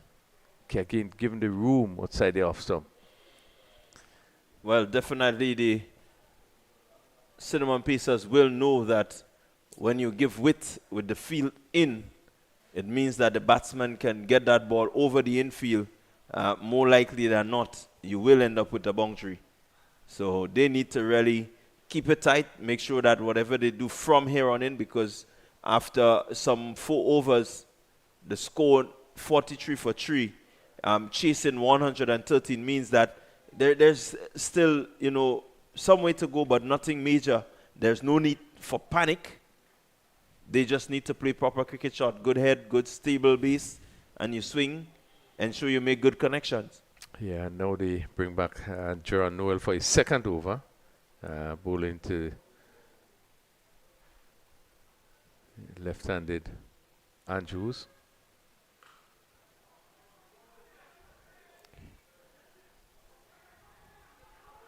Trouble here, wow, and miss run out there as batsman that ball thrown in from cover, and really was an opportunity for a run out there, and Hazard just missing it, not catching the ball, and it gave Andrews the opportunity to get back into his crease for 2. Well, there really is some tension out there. You can see every delivery. You can see the Clove challengers, they're thinking. You can see the Cinnamon Pacers, they are really trying their best to make sure that they curtail any form of run scoring. And so it makes for a really interesting game from here on in. I believe it's going to go down to the wire. Whoever can hold their nerve and execute the right things at the right time, they should end up the winners here. Yeah, you could see the tension, things looking very tight. Jackson. Noel knows Gerard Noel very well. They play together. So there's some competitive nature here between these 2 players.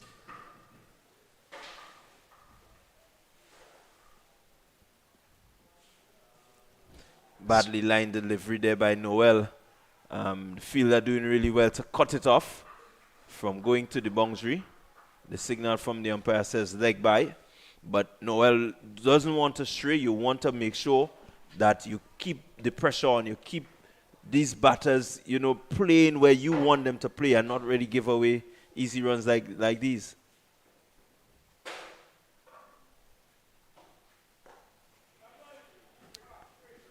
Very good shot by Jackson. He hit straight.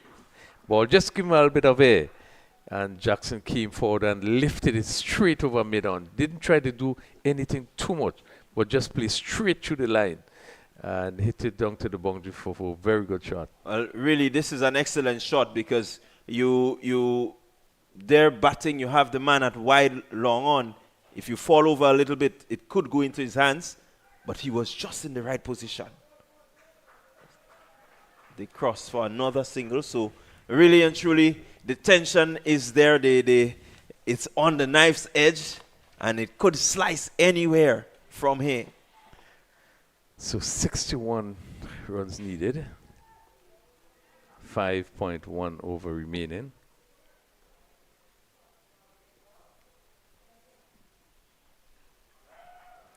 Ball goes past the bat.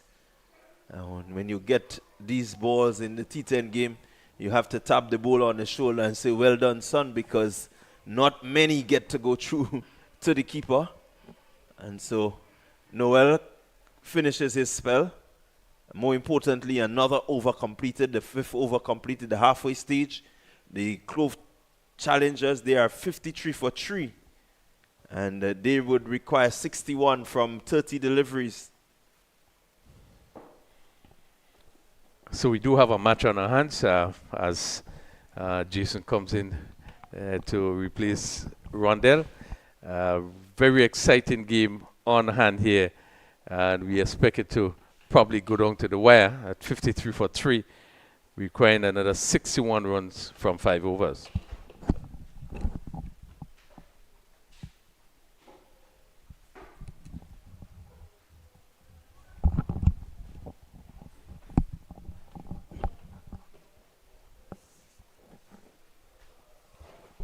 Well, 61 for 5. That's a very gettable equation, but it dances, it hangs delicately. It dances delicately. What's also delicately poised is the weather conditions as I come in. The weather conditions start to look a little bit threatening. Some clouds becoming a little bit lower. It's just a little bit before 5 o'clock in the afternoon. It's heading up to 5 o'clock, just about 22 minutes before 5. So we've got to deal with fading light on a day like today that has been predominantly overcast, heavy cloud cover. And now the clouds coming down just a little bit lower. And well, the last thing we want now is a spoiler with any threat of rain. But we're keeping our fingers crossed, a lot of fingers crossed on the weather, fingers crossed for the Clove challengers, fingers crossed for the Cinnamon Pacers. Everything's crossed up right now. Game that is evenly poised, and well, there is Murray. It's going straight back. And that's firmly struck, but just one. So, Kirsten Murray. Lots of traffic on the field. The umpires are moving the fielders. The captain is signaling, and quite a lot is happening in a very tense moment for both teams.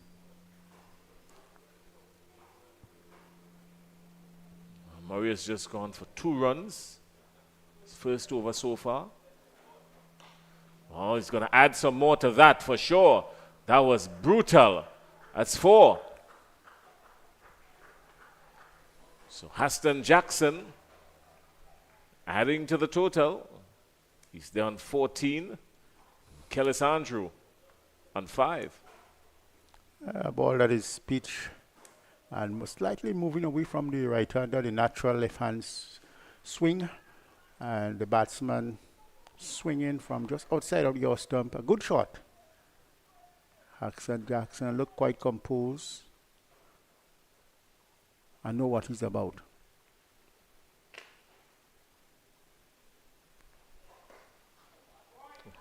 Superb. Absolutely superb. Welcome to the Haston Jackson Driving School. Superb. Well, it's just a similar delivery, just a little closer to the Austin, but Jackson just opening up a little more this time and playing a beautiful shot. All down the ground for 4.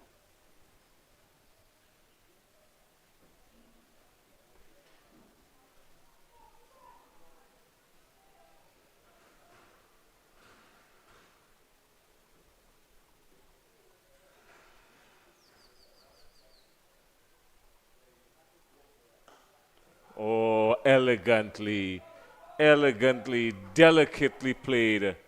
Just one, but the confidence in the stroke is what baffled us more than anything else from the commentary booth. Definitely so. And the captain of the Cinnamon Pacers trying to save the boundaries, blocking up the boundary line quite a lot and just offering the single. But Haston Jackson has a different mindset. He's going to go for it. Let's see what Williams will do this time.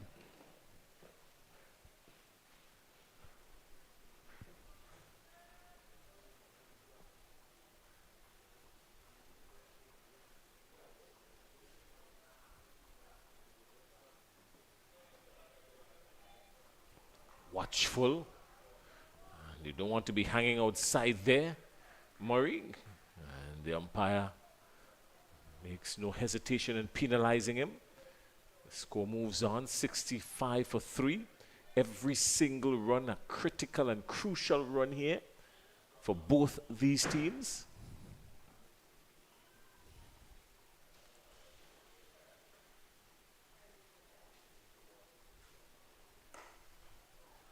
Not timing it, inducing a ill-timed stroke on the last delivery of the over. Kirsten Murray going for 12 off his first over. The Clove challengers, 65 for 3. Cinnamon Pacers would really like to see the back of another batsman at this time. Add some more pressure and try to bring the game very much closer to them. Both batsmen seem to be pretty set outside the day, not afraid to go for the boundaries. That's Hassan Jackson and Andrew seem to all set to give him the strike as much as possible, and I guess thinking that when he gets a bad ball, he will put it away. Well, Dana George has come into the attack now. This Clove challengers got a lot of batting to do still. Cinnamon Pacers, of course, very well all-rounded team. A lot of bowling all-rounders and batting all-rounders in this squad. Dana George comes and he goes with him. Just one. Into the field. Cinnamon Pacers doing some tidy work so far. Cyprian Forsyth doing the tidying up work down there. Still 48 runs required. 5 overs. 4 overs, sorry. 3 overs and 5 deliveries, if you want to be specific. That's a very tight game so far. And one of the teams just looking to cut loose. But Dana is a man who will get the ball into the pitch quite a lot. And let's see how Andrew will play. Flashing outside the off stump, eyes lighting up. It was a slower delivery from Dana George, and it beat the batsman. He was looking for it to come on a lot quicker, and Andrew playing all over and around it, not making any contact. Luckily for him, because the faintest of edges there would have carried to the wicket keeper, so he survives. And that's a smart delivery, and even taking the delivery away from him rather than taking it into him.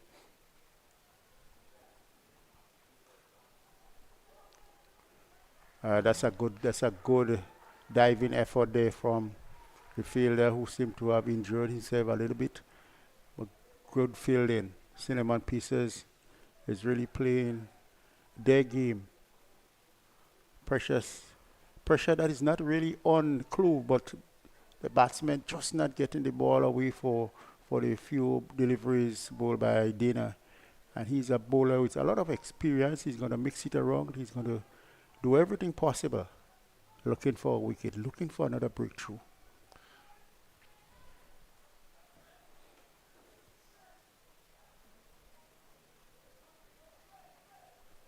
Three legal deliveries remaining in this hour, in this over. The last wicket to fall was Darren Ned, who was caught by Cyprian Forsyth of the bowling of Dwayne Walcott for 39. Slower delivery again, but driven back. Sluggishly driven, but driven back.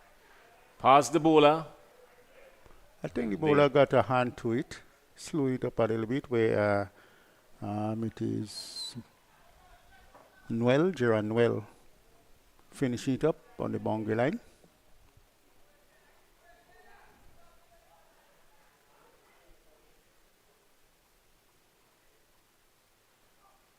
This time he makes good connection to it, but only outside there in the deep for one, picking out the fielder, going for the power when he should have maybe just waited a little bit and just going to the left or to the right of the man down at the a wideish mid-wicket. Yes. Just one. 69 for 3. Still 45 required from 19. Slower delivery, much slower delivery, and the batsman beaten all ends up. That's beautiful bowling in this over here from Dana George. His first over going for 4 runs, and it was expertly bowled.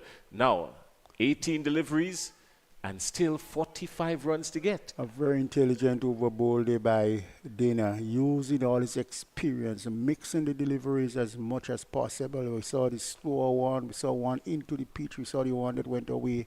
And the batsman just couldn't get any one of them crossing the boundary. It's a good field set by the captain. We saw the boundaries are well protected and just allowing the singles and Cut Murray just making sure that this continue. Well, his captain Ryan John has put his faith in him. Ryan John opting to go back with Curtson Murray. He He went for 12 in this first over. Surely he's going to be penalized there. No room for error, especially not in this format of the game. Little or no room for error whatsoever. So now 44 from 18. I just wanting to think of what he was actually trying with that forced delivery. I know he's looking to take the ball away from the left hander as much as possible. About his run, he's going to turn again.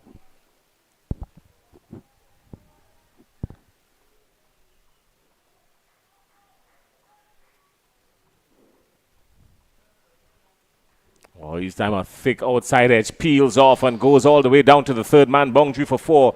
Well, more runs here, and the Cinnamon Pacers in a little bit of trouble, but the Clove Challengers wouldn't mind. Now,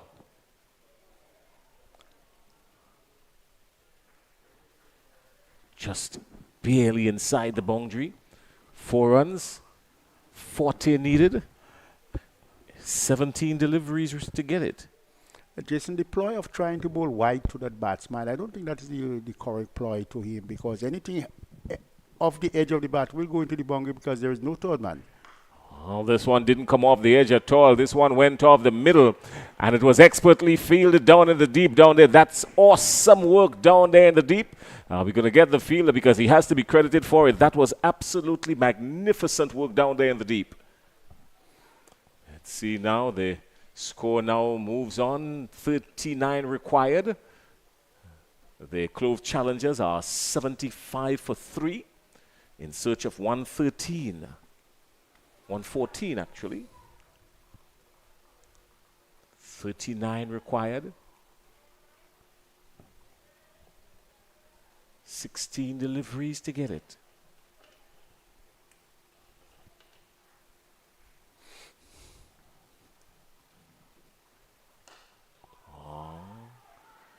This field placing has been excellent by the Clove Challengers. By the Cinnamon Pacers, sorry, the field placing has been excellent. The Clove Challengers finding it difficult to get to the boundary. Once you've been bowling that line that he's bowling there, it will be difficult to get to the boundary with the kind of field placement.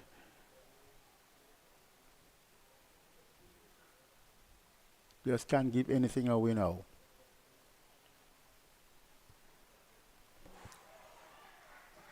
That's a good delivery. Just changing the ploy and just bringing this one up and just a little closer. Batsman coming down there to drive. Nowhere near the pitch of the ball. That's good thinking on the path of the bowler. A dot ball is like precious stones right now.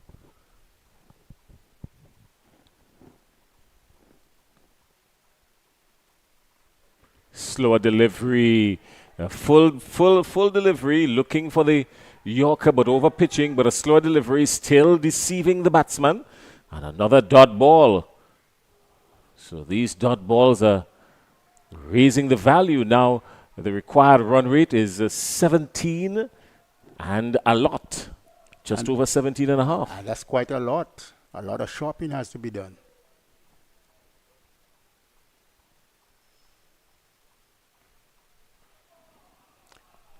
Wide delivery. The Clove Challengers are going to be more than happy with these extras. Extras for the Clove Challengers. You know exactly what they would want. Extras have gone up to 8 now.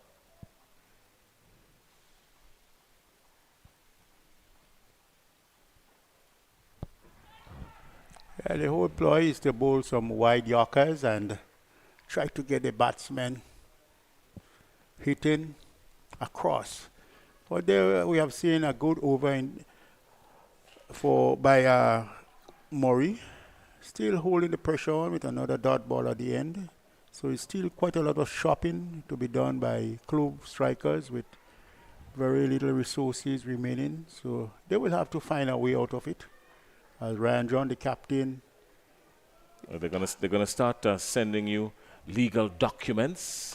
They're gonna start sending you legal documents, Cummins. You've got to get these names right. Clove Challengers 77 for 3, and the Cinnamon Pacers, they've still got 37 runs to defend with 12 deliveries. This is the start of over number 9. Well, if there are going to be any hard explosive batting, it's going to come now, especially in this over. It has to be this over. How much would you leave for the last over? Oh, Ryan John, the captain. Slower delivery and back to the bowler, but there's protection out there. Noel is down there, the long on, and no run. He has been doing a great job, Noel, at the long on boundary area. And John bowling around the wicket, so he's actually closing in the area for the batsman to have that big swing coming from around the wicket. And the left-hander Andrew will have to negotiate. He'll have to be able to lift that ball out of the ground. And would he be able to do that to Ryan John? Ryan is extending. Yeah, the man out there in the cow corner area. And that's a good delivery. Another slower delivery. The umpire say it is wide. Oh, wide signal by the umpire. 35 now required from 11. The equation still tantalizing. If this is the 9th over, big stroke play has to come. It surely will come in this over.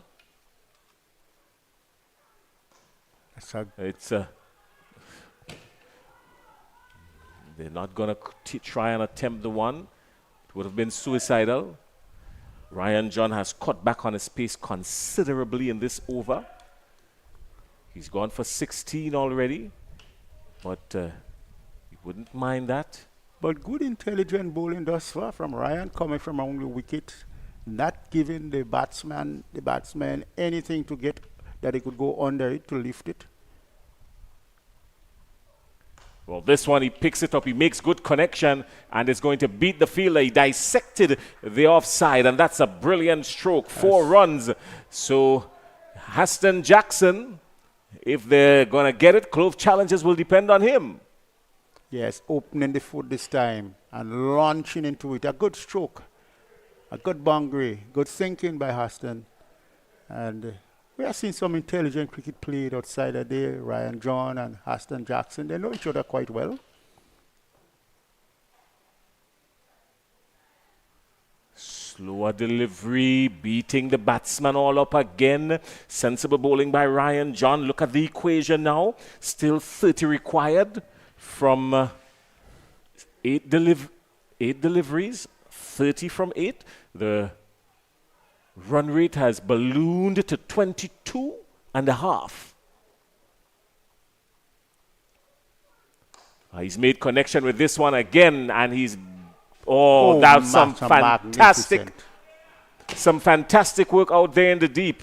And Dana George, the agile Dana George, wow, that was spectacular fielding. Good connection.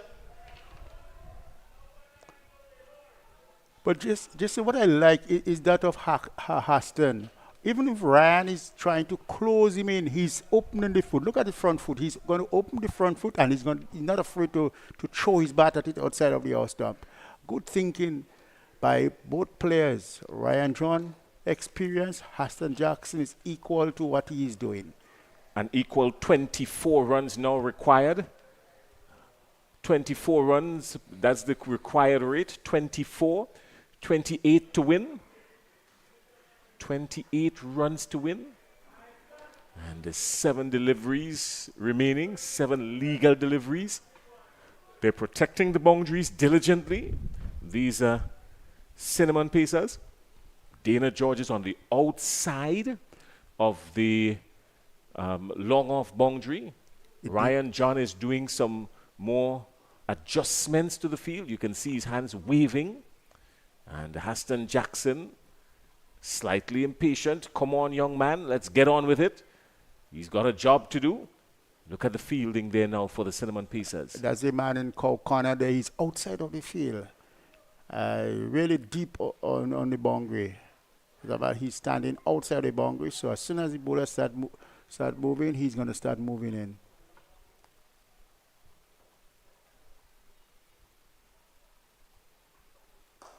He's favoring that offside. He's gone there once, twice, and 3 times now, but still not able to pierce to get to the boundary. So he's been stopped. That hole has been plugged. And with 9 overs gone, still 27 runs required. The Clove challengers are 87 for 3. The Cinnamon Pacers, they've got one hand on this victory. It is an excellent game thus far. The thinking of the captains, the thinking of the batsmen. Dana George is going to bowl the final over for Cinnamon Pacers. Partnership has yielded 48 runs. Still some heavy cloud cover. I wish they would show us it quickly. And I know that they would want to.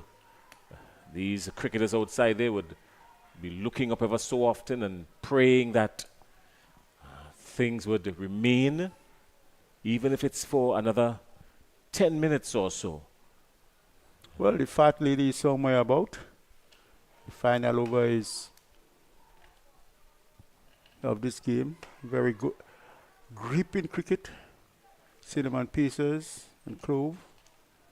They have always been a good game between these two teams. Final over. Dana George is coming up. And immediately he's looking to go but can't beat the infield. Haston Jackson, they're going to try for 2 and it's going to be perishable. Perishable for Kellis Andrew. They had to push forward. There was no other choice. And Kellis Andrew, he was run out down at the end, at the non-strikers end. And another wicket going down for the Clove challengers. Well, definitely these two bowlers, both Ryan John and George, they are not giving the batsmen, they have not given the batsmen anything thus far, so they could get under it to lift it, and this is excellent bowling. New batter coming to the crease now. That looks like Shandil Regis. Maxwin. Or is it Maxwin? It's The Preston captain. Maxwin, the captain. Preston Maxwin. Well, if ever he has to show off the power, the versatility, and the leadership of a captain, there's no better way to do it. 5 sixes are 30. And we've got 5 deliveries remaining. 27 runs to get. Preston Maxwin can belt it if it's in his arc. Definitely, Jackson is still there, and Jackson is facing. 5 sixes are 30. That's 6 number 1. Or is it going to be? Someone is settling on it and he takes it. That looks like Noel. No, that's Kotoy. Kieran Kotoy. The safest pair of hands on the ground, except for the wicketkeeper. Kieran Kotoy takes it. He had to go for the 6. Well, Haston Jackson. He took pace of this delivery.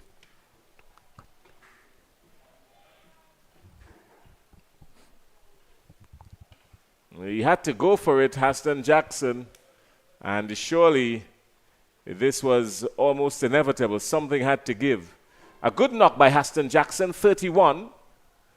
And the required run rate has moved to a miraculous getting 39. 39 from 4 deliveries. How does that work? Is that possible? Well, you have to find another equation, another mathematical term to work this one out. 6 off the no ball and a free hit with another 6. That's good mathematics. 5 sixes are 30. Come on, Cummings. Come on, Cummings. If you've got 4 deliveries remaining, you hope for a no ball. You hit 6 off the no ball and you get a free hit. You maximize that. Yeah, you look for a wide. Maybe a wide that goes into the boundary. Not even a wide. 6s now. We're dealing with aerial pursuits. So let's see what he pulled it. The batsman in. He pulled it. Is no nonsense batsman. He can hit big. Let's see if George is going to give him anything at all to get under. Well, Dana George is a tricky customer. Hippolyte is looking to angle it down the leg side. Surely he's going to be penalized. The umpire calls wide. Dana George wouldn't mind that. Maybe he's setting up Deron Hippolyte for something. Both batsmen at the crease on 0. And current run rate 9.86. But more importantly, what is required is 1/3 of 100. Oh, that's a good delivery. That's a good delivery. Oh, dot ball. It's expensive. The required run rate has now moved up to 44. It's not going to happen. 22 needed from just 3 deliveries.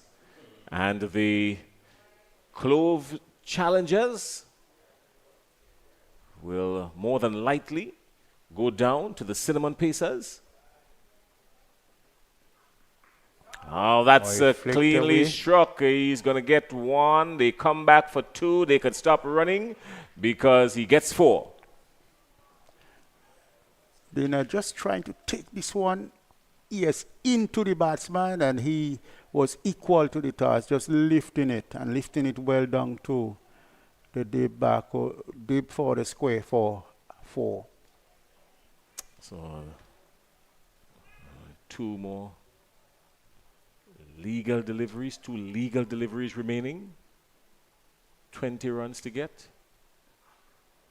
Dot ball, or maybe wide. Yes, it's wide. Dana George is occupying some acreage outside the left-hander, and the umpire is sending him the invoice. And also the umpire taking a chance to get a last evening little bit of exercising, extending the arm, and making sure everything is okay. Dana is thinking hard, coming back to his mark. Ah, that's a chance going down. It came to Dana George like a bullet, but Dana George could have only parried it onto the ground. That was firmly struck. In a case like this, what do? Do you leave it, let it go? No, you save yourself? You have to put your hand still. It's a time that you have to win. You got to put your hand to it still. But the batsmen are very courageous. They still take the single. And that is good cricket, too late. 94 for 5. It's going to end somewhere within this vicinity.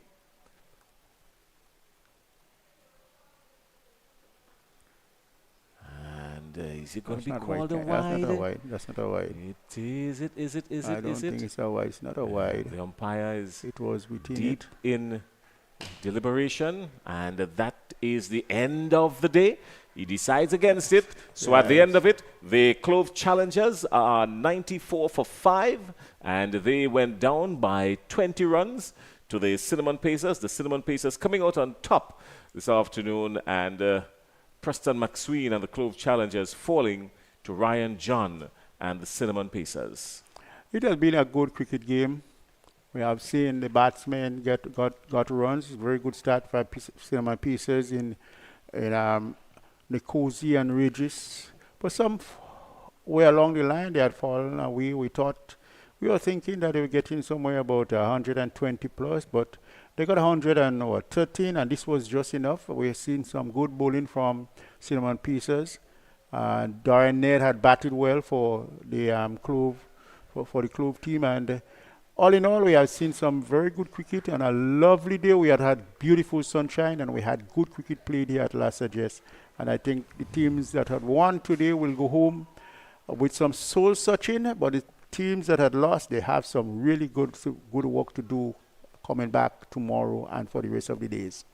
All right, well, let's take a quick look at the figures just before we put a wrap on the afternoon from the broadcast. The Clove challengers in search of 113. A good challenge was mounted by Haston Jackson, but he had to open up within the last couple of overs, and he was caught down in the D by Kieran Kotoy of the bowling of Dana George for 31. After that, Darren Ned, he was batting really wonderfully, but Darren Ned was caught by Cyprian Forsyth of the bowling of Walcott for 23. And those were the two main contributors really in the bowling department. Walcott picking up 3 wickets. Dwayne Walcott picking up 3 wickets for 17 of his 2 overs. He was the most economical bowler by far. 8.5 runs per over, or was he? Because Dana George bowled 2 overs for 12 and picked up 1 for 6. But the better figures, of course, while George was the more economical, the better figures because of the wickets column was Walcott himself picking up 3 for 17 off his 2. And that's the story right here at the Lasajas playing field. So at the end of it all, the Cinnamon Pacers going up on the Clove Challengers by 19 runs.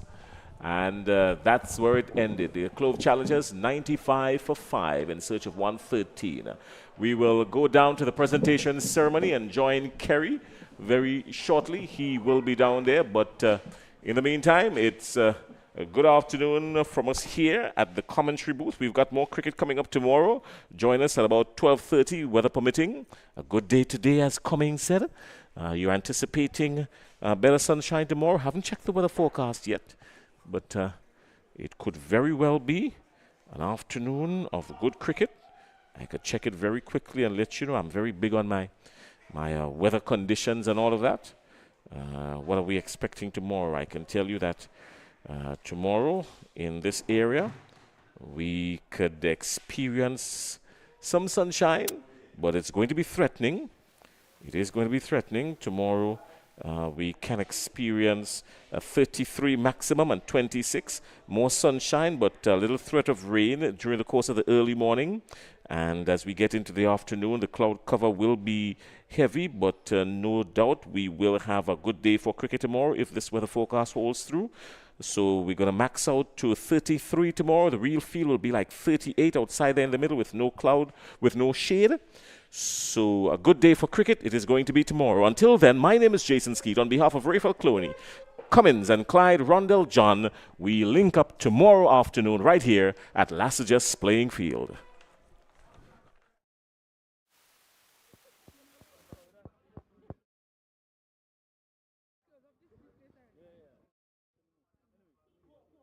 Welcome to the post-match ceremony for match number 8, an exciting encounter between the Cinnamon Pacers and the Clove Challengers. Victory to Cinnamon Pacers in what was a very important match. First of all, we'll present the award for Player of the Match, and today's Player of the Match is Dwayne Walcott for his 3 for 17, helping break the back of the Clove Challengers innings. He will receive his award from Mrs. Akisha Holas Belfon. Walcott, first match called upon, delivered for your team, must feel very happy. Yeah, I feel wonderful, man, delivering for my team today. It was a great match, yeah. Being entrusted with the second over, was it any additional pressure coming up against some of the batsmen who was quite explosive so far in the tournament? No, it wasn't. The captain set a plan and bowlers stick to the plan and it worked out nice today. So it wasn't that pressure. The captain set a nice plan for us and it worked out pretty well. All right, conditions quite well for seam bowling. You must have relished bowling here today or compared to a couple of days when it was steaming hot. Yeah, man, nice cloudy weather to run in and attack the guys. So weather condition was good today.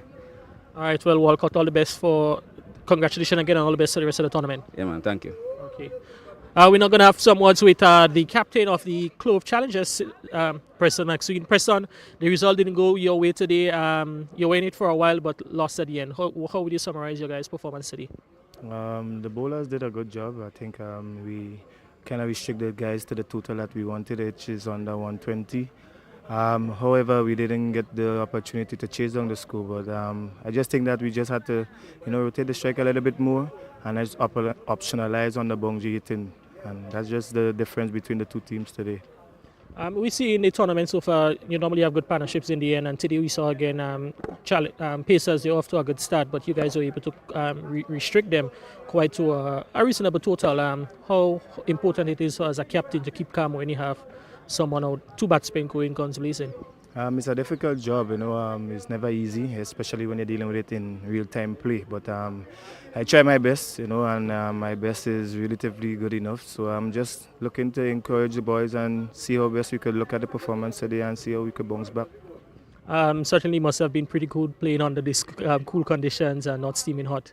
Yeah, the conditions was good. I was surprised the ball didn't swing as much, but all in all, I think that the guys and the Cinnamon Pacers played an excellent game at the end in terms of how they execute their bowling plans.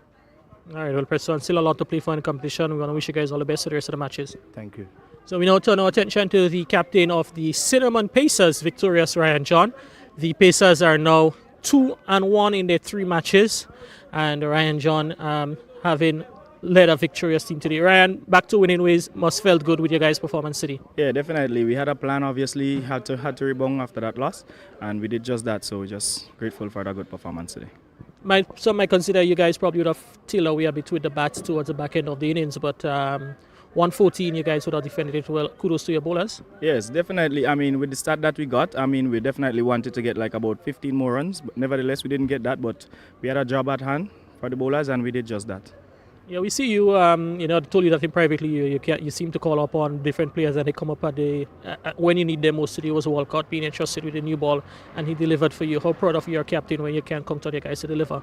Of course, I mean, everybody in this team knows their role and they know what they're capable of. It's all about believing in a skill, and obviously the captain and the rest of the team believe in everybody, and we did that. So, and he did really well. So we have to commend him for a good performance today. All right, you guys now back to another victory in the tournament. You guys have quite a few more matches to go, 4 more matches in the first round. What can you expect from you guys getting a good assessment of conditions so far? It's just about playing consistent cricket. We don't want to look too far ahead. It's all about taking it one game at a time, and hopefully we can go on to the next round. All right, well, Ryan, congratulations on today's performance, and we look forward to seeing more of you guys in the rest of the tournament. Thank you very much.